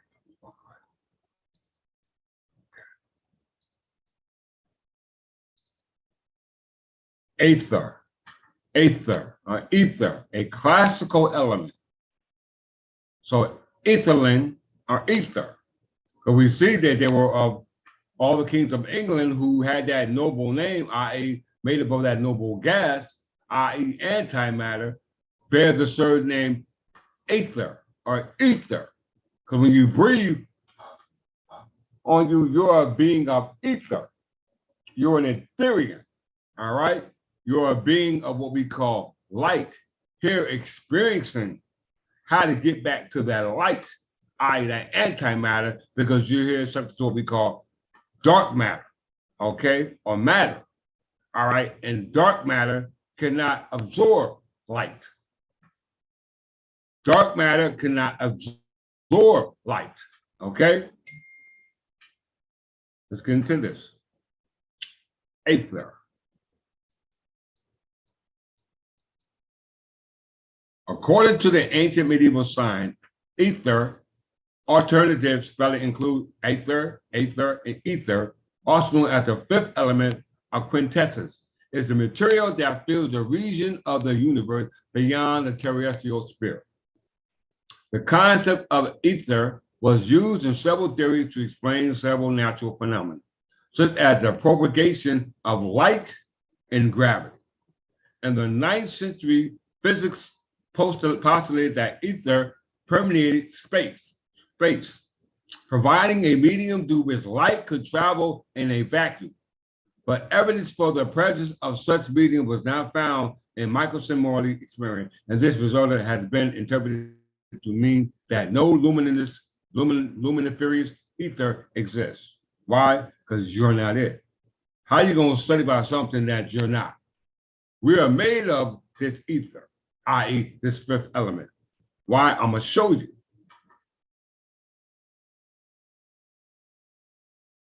Mythological origins. The word ether in Homo Greek means pure, fresh air or clear sky. In Greek mythology, it was thought to be pure essence that the gods breathed, filling the space where they live, analogous to the air breathed by mortals. Okay? It is also personified as a deity, Aether, the son of Erebus and Nyx in traditional Greek mythology. Ether is related to incinerate or to intrinsic, to burn or to shine. Hence the word Ethiopia, Ethiopia, meaning people with burnt black visage. Did you hear that? Meaning people with burnt black visage. So if you got this visage, then you are definitely of nobility, but you are not in my father's house. All right?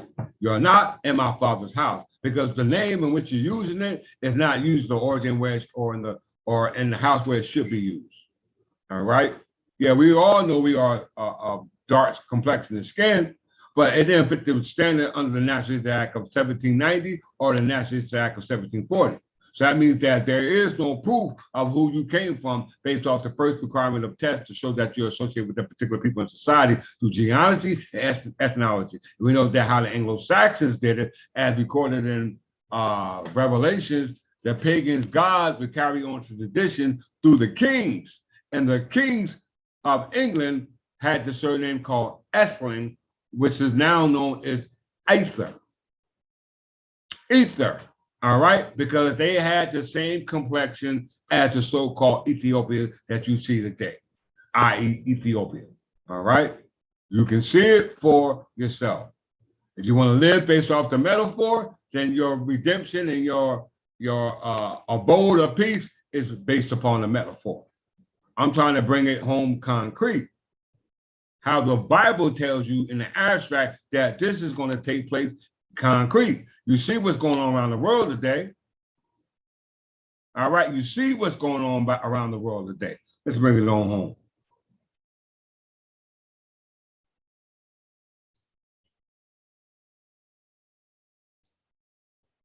So we know that ether is known as the fifth element or quintessence. All right, everybody know transformers, right? Transformers means transformation. Transformers, robots in disguise. Transformers, you know how that song go. All right, this is dealing with quintessa.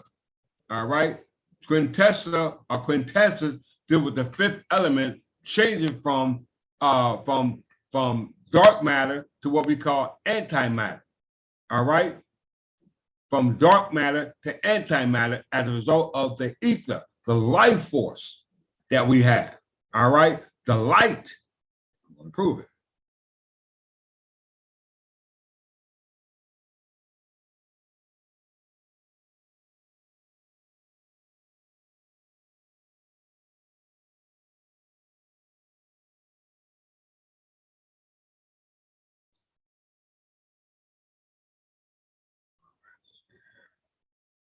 I'm going like this. So you got ether. Ether and ether are still the same word, okay? And as I said, it was the fifth element or quintessence. And quintessence deals with dark matter.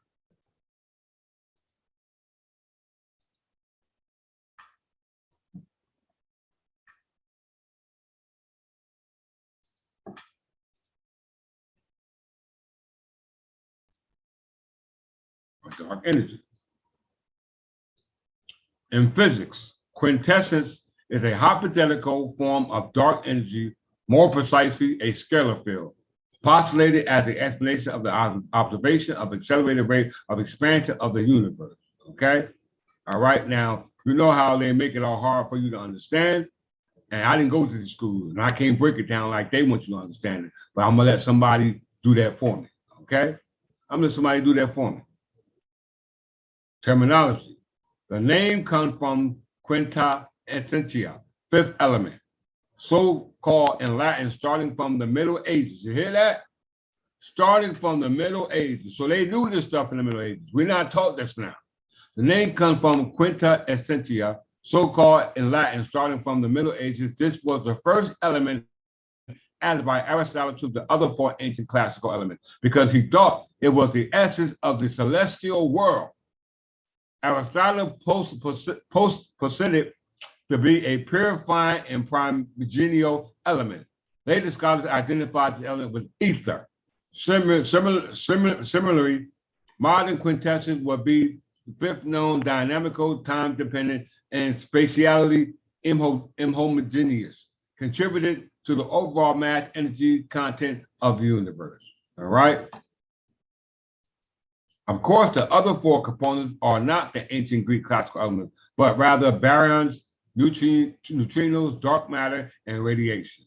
Although neutrinos are sometimes considered radiation, the term radiation in this context is only used to refer to massless photons. Spatial curvature of the cosmos, which have not been detected, is excluded because it is non-dynamical and homogeneous, and cosmological constant would not be considered a fifth component in the sense because it is not dynamical, homogeneous, and time independent. So I know that may be hard to understand it, but let's give it to you so you can understand it. All right.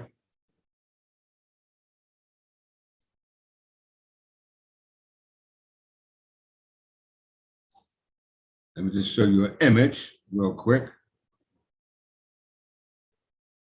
Let's define dark matter and antimatter.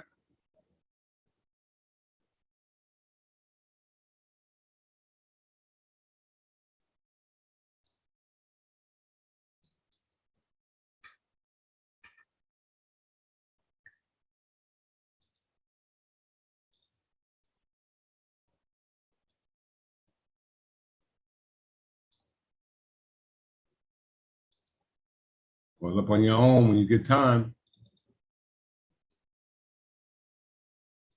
Dark matter is a hypothetical form of matter. We know matter means mother. We know matter, mother, is earth. All right. And Jesus talks about a new earth and a new heaven. All right. Not functioned by the sun or the moon, but by its own light. Okay. If its own light, and you're talking about the church, and Jesus was head of the church, and we know the word church, circle, and Kirk means the same thing. And Captain Kirk was in the spaceship. All right. And it was run by sunlight, brought by the moon. It was run by electricity, i.e., through circuitry, i.e., through the circuit. You know what a circuit is, right? So that means that one of your circuits have been removed so that you've been cut off from the source. All right. The source is that your when I talked about autobiological memory, which results in what we call naming your own spaceship, because you are a spaceship. You are an entity moving through space and time. Space and time. Okay? You are moving through space and time and through the spectatorship through the vessel that you're living in, i.e., this body of matter. But it's subject to an arbitrary time by the creator who put you in this form. All right, i.e., dark matter. And dark matter is a hypothetical form of matter, though to account for approximately 85% of the matter in the universe. Dark matter is called dark because it does not appear to interact with the electromagnetic field, which means it does not absorb, reflect, or emit electromagnetic radiation. It is therefore difficult to detect. Various astrophysical observations include gravitational effects which cannot be explained by currently accepted theory of gravity. Unless more matter is present, then it can be seen. Implied dark matter presence. For this reason, most experts think that dark matter is abundant in the universe and had a dark, strong influence on its structure and evolution. Let's read what antimatter is.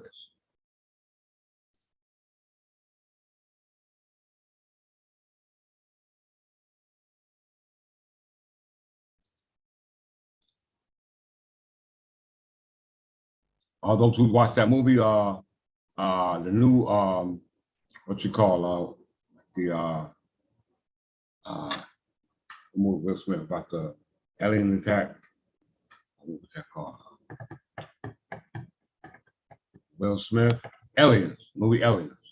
That orb just looked exactly like that orb that came back, right? Antimatter.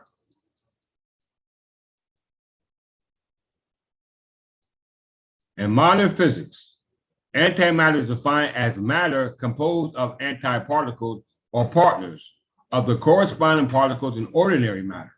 It can be thought of as matter with reverse charge parity in time known as CVT reversal.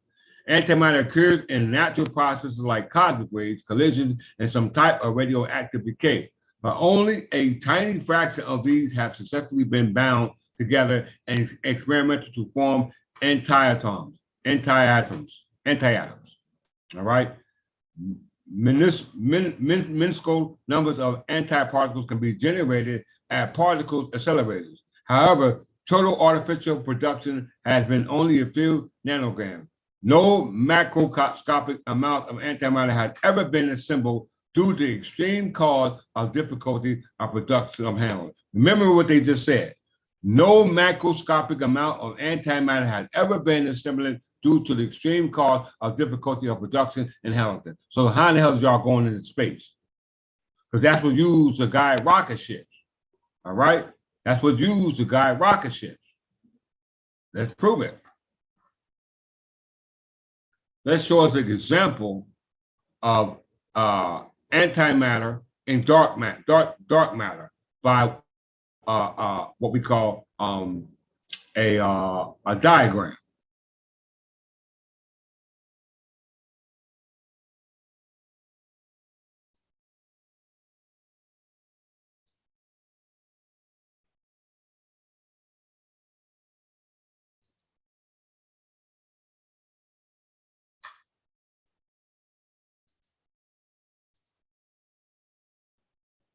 Okay, as you can see here, you see dark matter fine-tuned to antimatter. All right, so that what we call the transmission or the transformation can take place by way of what we call a vacuum, quintessa. Because well, I'm gonna let this gentleman explain it so that there will be no questions about what's about to take place. All right, what's about to take place, and then they're gonna show you in the movies what's about to take place. All right, let's see. Look at, remember this diagram I showed you, this picture you see here, because all of us is down here. We're here. We're assumed to be here. We're supposed to be here. No matter how you get there, you're supposed to be here. And the only way we're told to get there based off the scriptures is by way of what we call having that nobility. Because we all composed of the same elements, but you're not of that noble family. You're supposed to be that of that noble family to be able to ascend to that noble family. All right, as told in the Bible and Revelations chapter 21, verse 26, as well as told in the Kings of England by bearing that same name, Atheling, which means noble, which is a metaphor for Christ. All right, let's go to the video. Let's go to the video.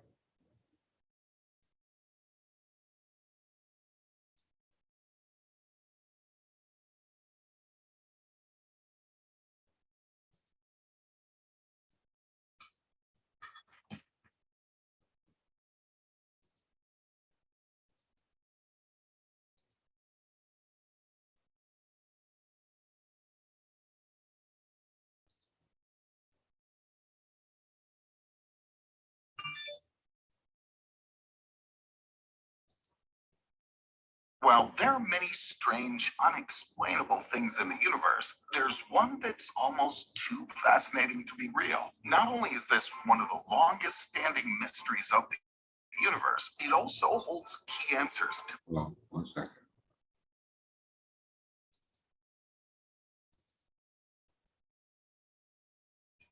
I'm a professional entrepreneur and I'm a professional investor. I have no stocks, I have no bonds, I have no mutual funds. Why? This here.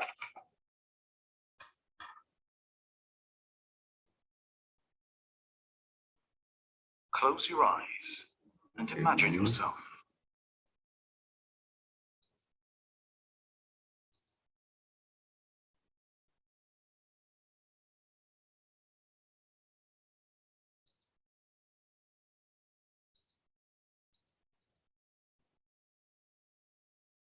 Bear with me, fingers and thumbs now.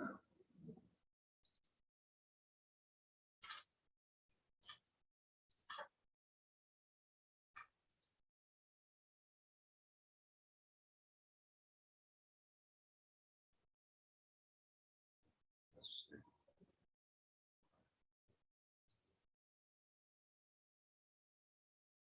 Wide screen. This. While there are many strange, unexplainable things in the universe, there's one that's almost too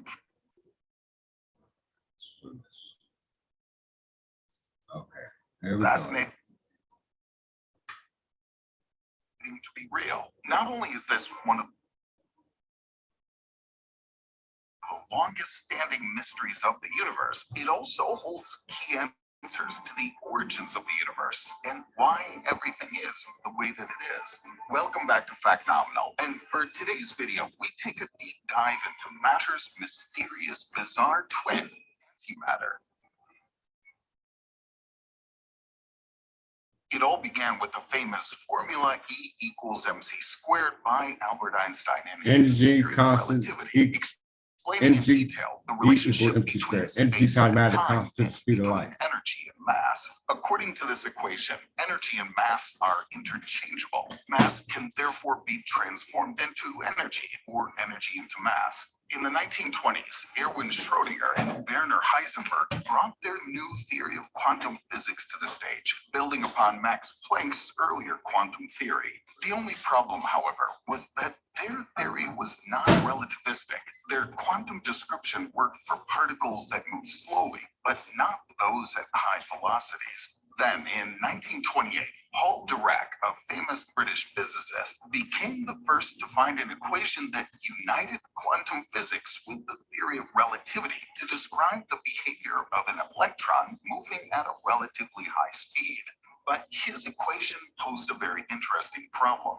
Just as the formula 2x equals 4 can have two possible outcomes, that is, x equals 2 or x equals negative 2, Dirac's equation could also have two solutions, one for an electron with positive energy and one for an electron with negative energy.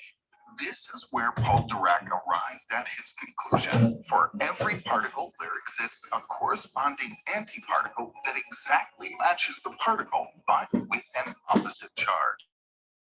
Meanwhile, in 1932, American physicist Carl Anderson, after a year-long study of particles using a cloud chamber, announced the discovery of the positive electron, which Dyson sphere. Electrons up until then had been well known to hold a negative charge.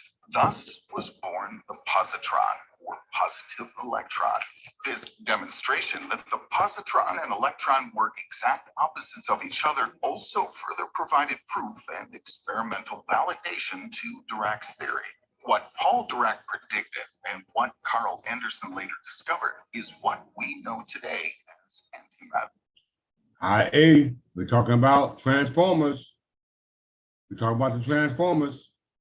What they call the Decepticons and what's the name? The Decepticons and what's the I can try and call him the Decepticons and the what's it called? You know who I'm talking about. The Autobots and Decepticons. All right, Autobots and Decepticons. And they were called the Transformers. In the last movie, The Last Night, they talk about Quintessa. All right, Quintessa represents dark energy, or what we call dark matter. And dark matter is not antimatter. There's a difference. He's explaining it for you.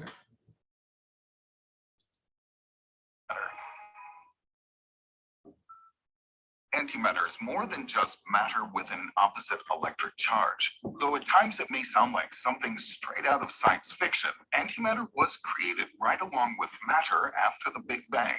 In fact, antimatter is also right at the heart of the mystery about why the universe we live in exists at all. Initially, after the Big Bang, only energy existed, but as the universe began to cool down and expand, that's when matter and antimatter were both produced, and in equal amounts, according to theory. Scientific experiments and measurements have shown that particles of both matter and antimatter are found to behave identically.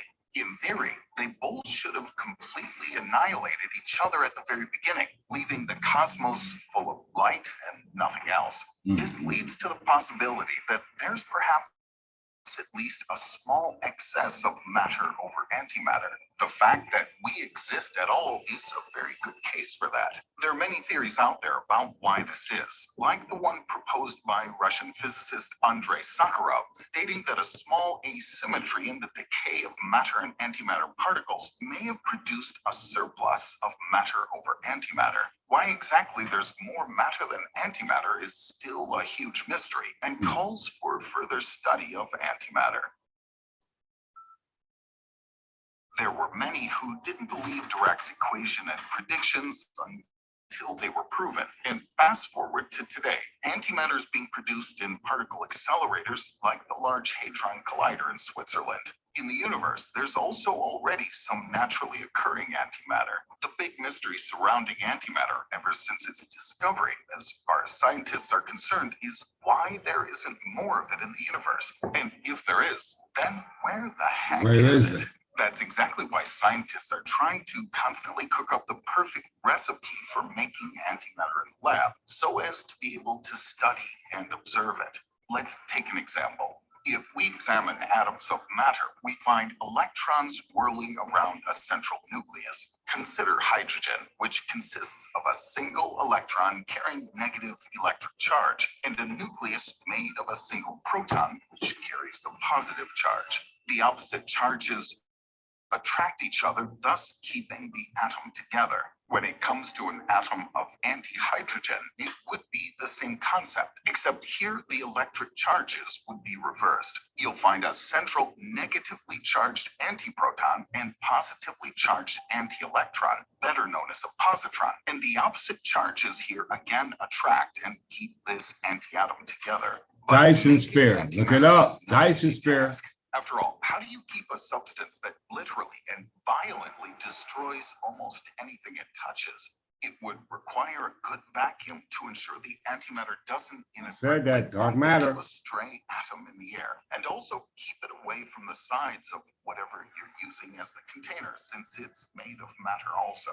The solution to this is a magnetic bottle that can use electric and magnetic fields to trap the antimatter and hold it suspended in place. The real challenge, however, is making and storing lots of these atoms. Getting a positron and an antiproton to come near enough to each other that their electrical attraction at least has a chance to combine and form an atom before they annihilate any ordinary matter is another task altogether. The European Center for Nuclear Research, or CERN, is one such place that's dedicated to the study of these antiatoms. Using a machine called the antiproton decelerator, they do just that. By slowing the antiprotons down, well, the electric and magnetic forces gather them together with some positrons. The alpha experiment conducted at CERN even managed to make atoms of antihydrogen and store them for 17 minutes and change the magnetic orientation of the antiatoms by shining microwaves on them to show more detailed measurements of their properties. That may not sound like a huge achievement, but considering how extremely difficult it is to even make a single atom of antimatter, it's actually quite impressive.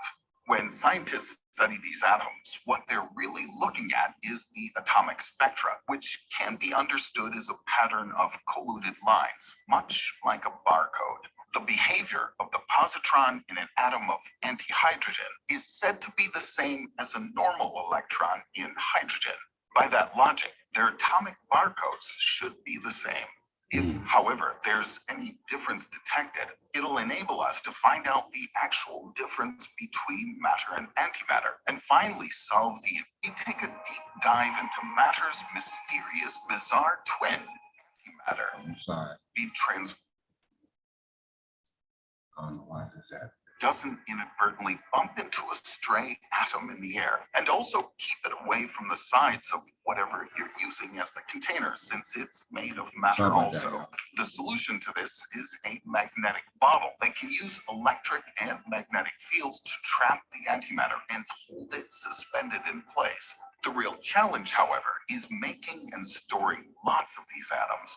Getting a positron and an antiproton to come near enough to each other that their electrical attraction at least has a chance to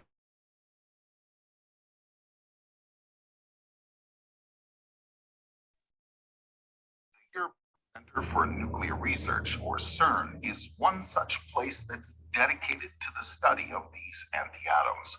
Using a machine called the antiproton decelerator, they do just that. By slowing the antiprotons down, well, the electric and magnetic forces gather them together with some positrons.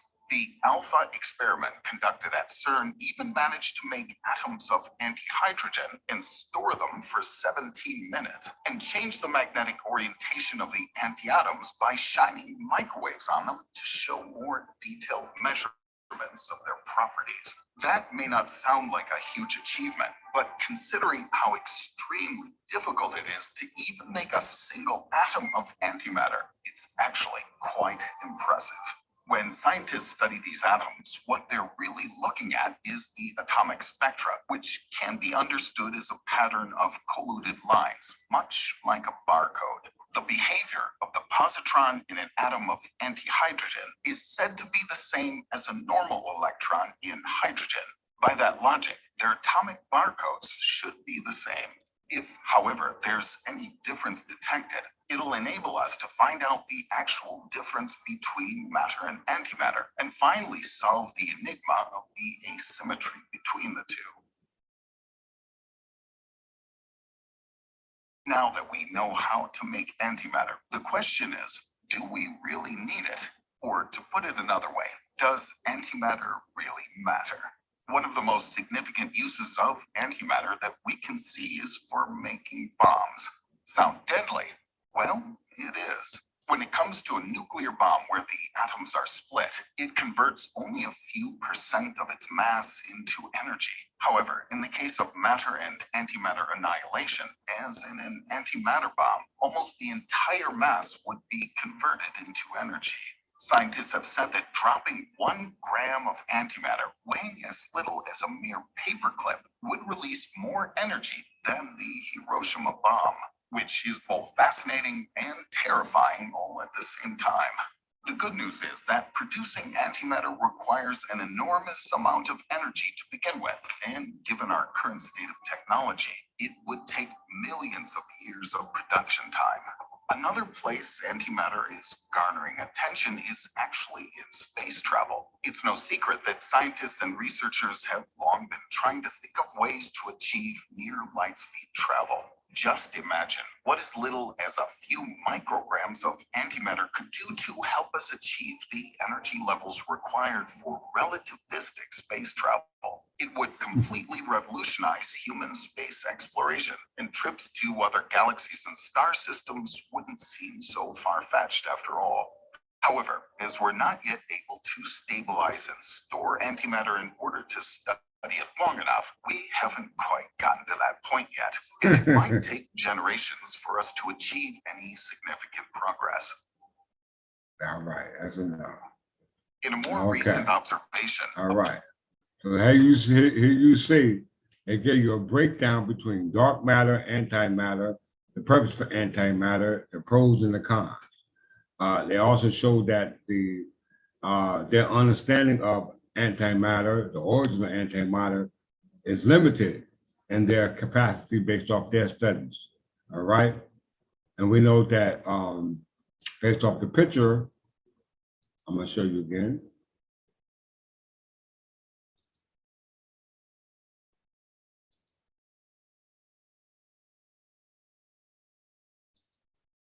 All right.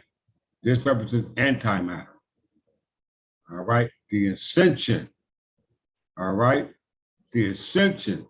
And I'm going to show you exactly what they were trying to say in regard to the ascension that was put in place for all those who are of noble descent. You know, this planet has to go to a cleansing. It has to go to a cleansing. And if you don't go to that cleansing, then you're not pure. You're not pure. You know what I'm saying? And they know this. That's why they keep trying to say they're going to the moon. They're going here, they're going there, or they're trying to get here, they're trying to get there. They haven't went anywhere, right? Because they're still lacking the understanding of antimatter. They still lack the understanding of who we are as beings of antimatter, i.e. ether, etheric beings, all right? We're about to leave this bad boy. We're about to leave this. All right? Let's prove it. Let's prove it. Let's show you a film. Let's show you a movie. The same thing that they claim they're trying to do, but showing in the movies, they can do it. And they can't do it because why? That doesn't have the property, what we call antimatter. Heck, they themselves is not considered to be a noble family based off the Naturalization Act. They all claim to be a foreign species, other than the species that were created by God. Let's prove it.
See the rabbits, y'all? Do y'all see the rabbits?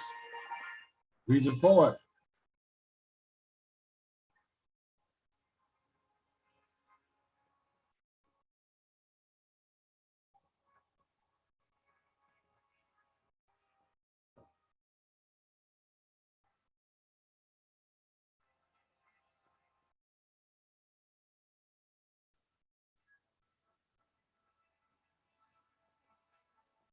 Watch the stones. Noble stone. Nicholas Cage was noble birth.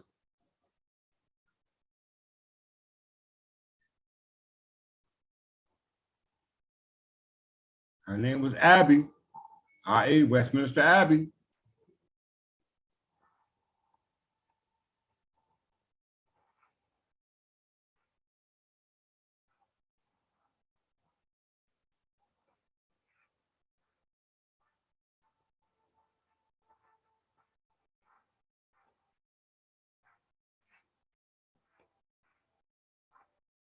Bristol City, y'all. New Jerusalem is on its way back.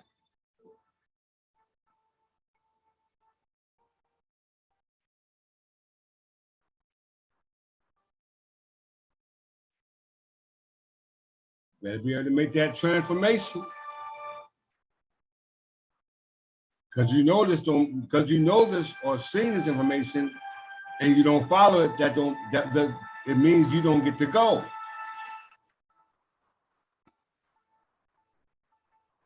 Look at that city.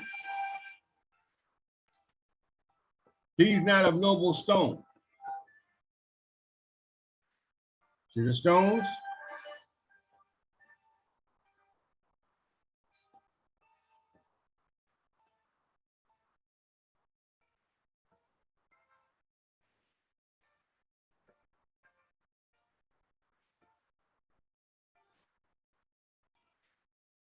This is what my father has prepared for you.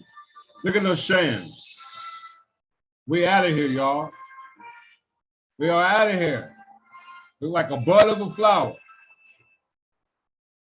We out of here, y'all. That's gotta be a warm feeling, right?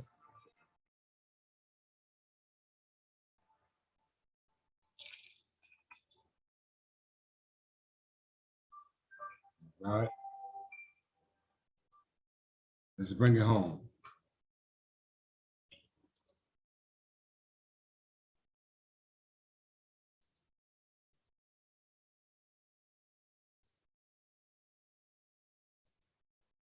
Bring it home.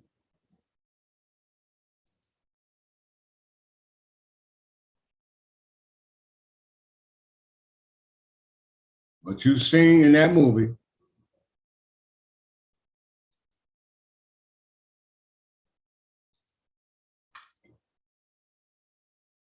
was this.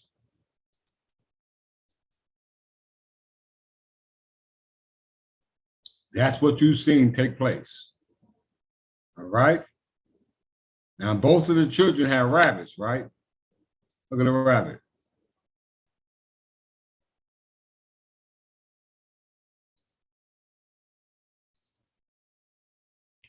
Rabbit, history, family, coats, and barn. Rabbit is a name that came to England in the 11th century wave of migration and was set off by the Norman conquest in 1066. Rabbit comes from the given name Robert, which is adopted from the personal name Radbold. This latter name is composed of Germanic elements, rad meaning counsel or advice, and bodil meaning message or tidings. So you are being warned. You have been given a message about who you are and where you come from and what you got to do to get back there. And if you don't, be in my father's house, which he said were many mansions, and as you can see, those mansions were those cities that came from that one big city called Planet X. All right, the mothership. All right, it's very, very, very, very, very important for you to understand this. Why do I say that? Because of this.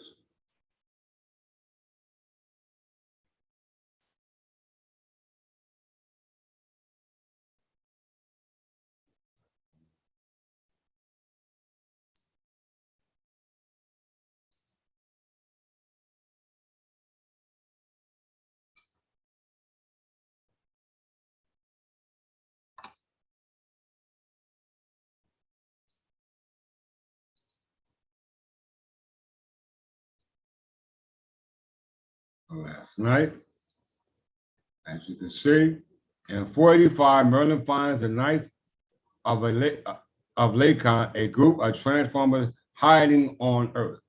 All right, seeking the help to aid King Arthur, his knights. They hand him a staff and help Arthur defeat the Saxons, but warn Merlin to hide the staff. In the present 5 years after Hong Kong incident, the Optimus Prime arrives on the ruins of Cybertron and meets the mad Cybertronia goddess Quintessa, who brainwashes him into Nemesis Prime and sends him to Earth to retrieve Merlin's staff to restore the planet by taking Earth's energy core. All right? Taking Earth's energy core. All right? That's called, what they call it, the Tesseract. Talking about the Tesseract. All right, but let's close out with the knowing.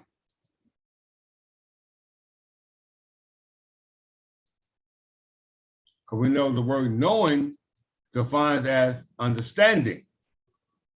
All right, take or adhering to what's being told to you, the message. All right, as you can see here, Ezekiel will within the will, i.e. Dyson spirit. The same thing you see it in the movie. And knowing the same thing you see in the movie. All right, there's Jesus sitting in the chair. It's the same chair you've seen in the Benedictine Reformation.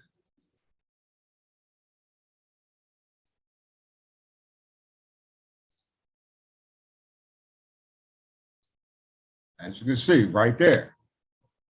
You see right here in Henry III.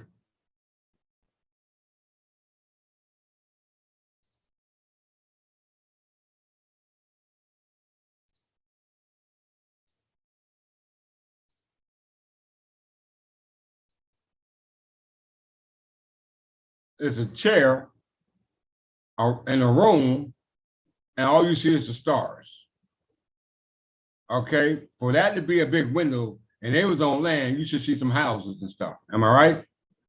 You see a throne, and you see two windows. And in the full window, you see nothing but stars. So what that tell you? And Henry III was the King of England. Henry III, also known as Henry of Westchester, was the King of England, Lord of Ireland, and Duke of Aquitaine, from 1216 until his death, 1272. The son of King John and Isabella of Aquitaine. King John was the son of Henry II. Henry II was the son of Godfrey, and Godfrey was the son of Fulk, and Fulk was the ruler of Jerusalem, and the ruler of Jerusalem was preserved for Jesus Christ, the one sitting in the chair. Okay, and the one sitting in the chair is the one we see here in the Benedictine Reform, where King Edgar the Peaceful is looking up to.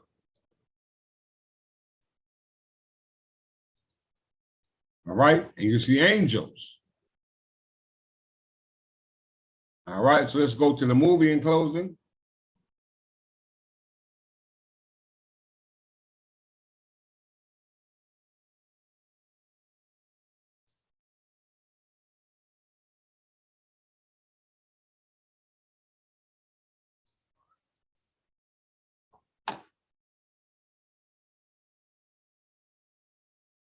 Pay attention, everyone.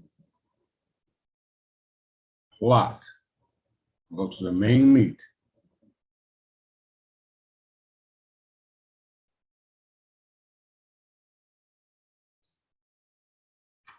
John tracked Lucinda's daughter, Diane, and her granddaughter, Abby, to prevent the last of, let me just go a little further.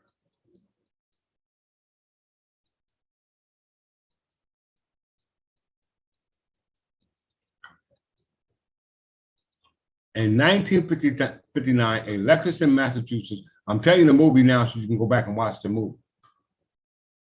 In 1959, in Lexington, Massachusetts Elementary School celebrated its opening with a competition in which students draw what they believe will happen in the future, okay? What will happen in the future, just like our ancestors said, and our ancestors wrote. Our ancestors depicted what was happening in the future. All the children created visible work except for Lucinda and Bray.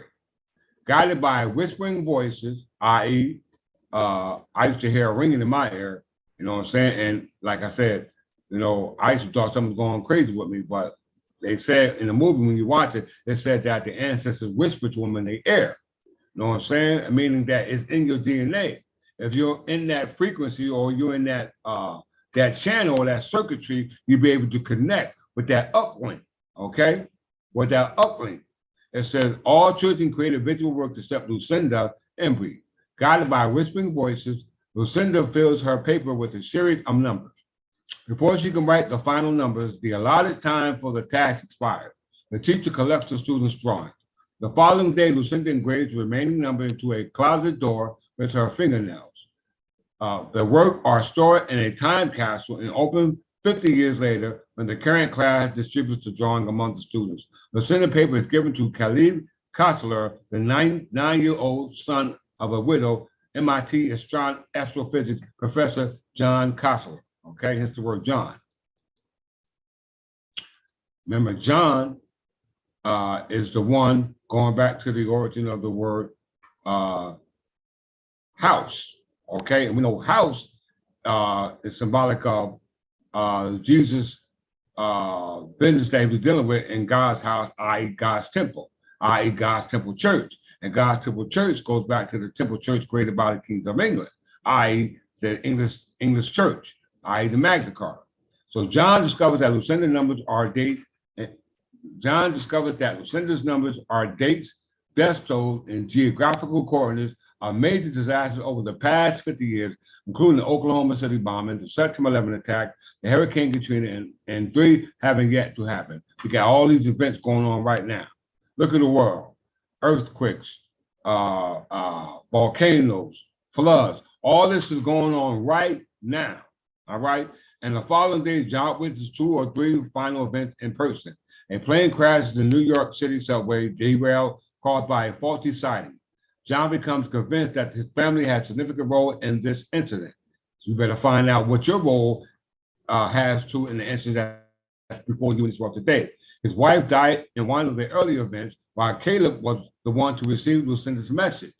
Meanwhile, Caleb begins hearing the same whispering voice as Lucinda. We know the word rabbit, and we know the word but it said rabbit means messenger. All right, that's what it said, messenger. Meanwhile, Caleb begins hearing the same whispering voices as Lucinda. John tracks Lucinda's daughter Diane and her granddaughter Abby to prevent the last event. After some initial disbelief, Diane goes with John to Lucinda's chariot. Diane goes with John Lucinda's childhood home, where they find a copy of Matthias Miriam's engraving of Ezekiel's chariot vision, in which a great sun is represented. Let's just do that right quick. Ezekiel's chariot wheel.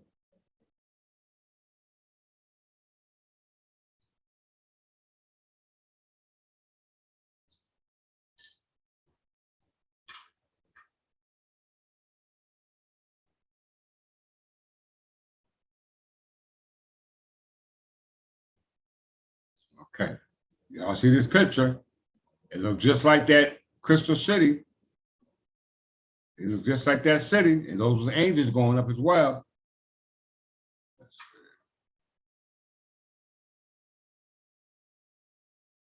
All right, this is also symbolic of what's going on in Revelations chapter 21. All right, we get time, look it up. We on. All right, let's continue. In which a great sun is represented. They also discovered that the final two digits of Lucinda message are not numbers, but two reverse letter E's, matching the message left by Lucinda under her bed. All right, everyone else, implying an extension level event.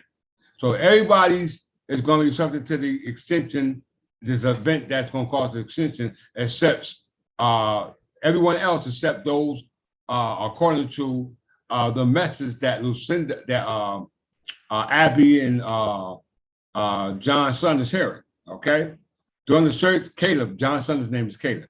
During the search, Caleb and Abby, who were left asleep in the car, have an encounter with a being who are the source of the whispers. Okay, that's those beings who see transform. All right, and every time they meet Caleb and Abby, they hand them a rock, those black stones. All right, I used to have a bunch of those in this little glass thing my wife gave me. Looked exactly like those rocks. Okay, it says that Diane tells John that her mother had always told her the date she would die. He also visited Lucinda's teachers, who, despite showing signs of Alzheimer's disease, tells him that the scratch on the door was left by Lucinda. The next day, Abby colors the sun on the engraving, which gives John, i.e., a revelation, i.e., John's book of Revelation.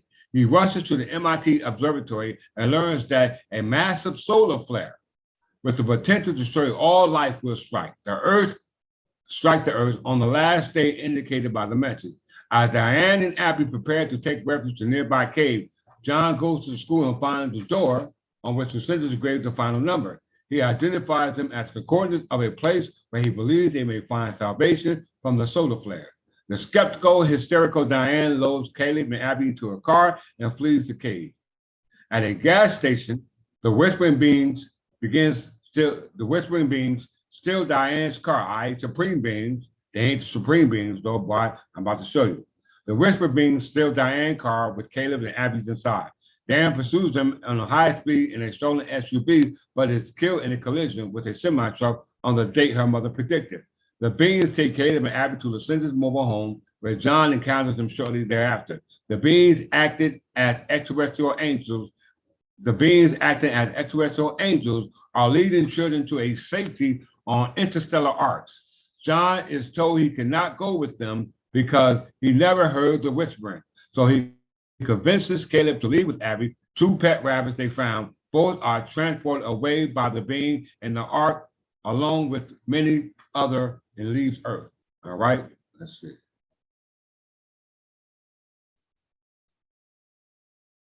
The following morning, John decides to be with his family. Now, his father's the preacher. All right, so all those who are in this particular church or mosque or temples or whatever it is that you claim to be in, but not linked to that noble family, which should be the church you should be connected to, you're gonna have a problem. The following morning, John decides to be with his family when the flare strikes and drives through chaotic Boston to his parents' house. where he reconciled with his estranged father. The solar flares then strike, destroying all life on earth.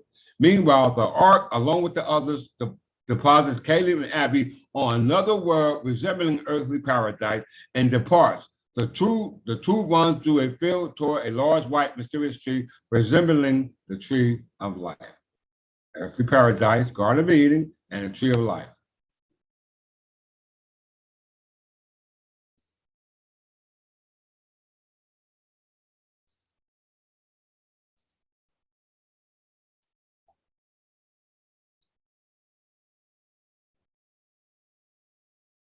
Tree of life is a fundamental archetype in many of the world's mythological, religious, and philosophical traditions.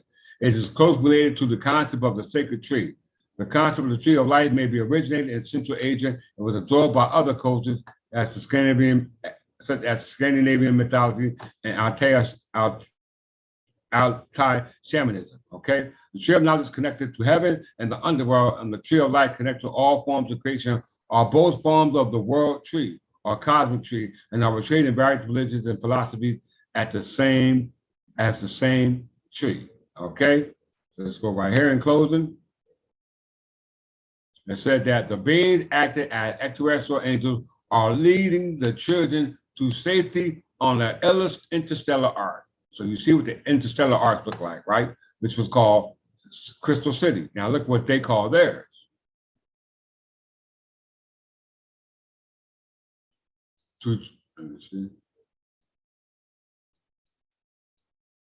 To travel between stars is reasonably timed using rocket.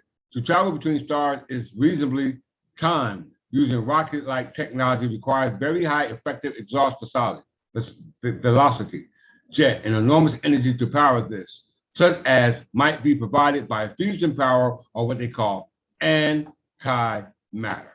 So we just seen that antimatter is abundant, but they can't find it. And that's what is used to take what they call ships to the outer boundaries of what we call the universe. But you don't have that capability. You don't have that capability. We don't need ships to do it. We are already a ship, but the ship has to be docked to the mothership. And the mothership, as we know, is what we call New Jerusalem. And New Jerusalem is called the city of peace, as we see it displayed in Revelations chapter 21, verse 26. And it said that all the pagan kings, as I read it in closing, it says the pagan nations will live by the light, and the kings of the earth will bring in their treasure. The gates of it will never be the gate of it will never be shut by day, and there will be no night there. And the nations will come, bringing their treasures and their wealth. Nothing unclean may come into it, no one who does what is loathsome or false, but only those who are listed in the Lamb's Book of Life. And to be listed in the Lamb's Book of Life, you must become as a child. And as you see, those Caleb and Abby were childlike. You know what I'm saying? So they did not corrupt their temple. All right? Because you are a temple. And once the earth has given up, then your soul returns back to that land which it was originated from.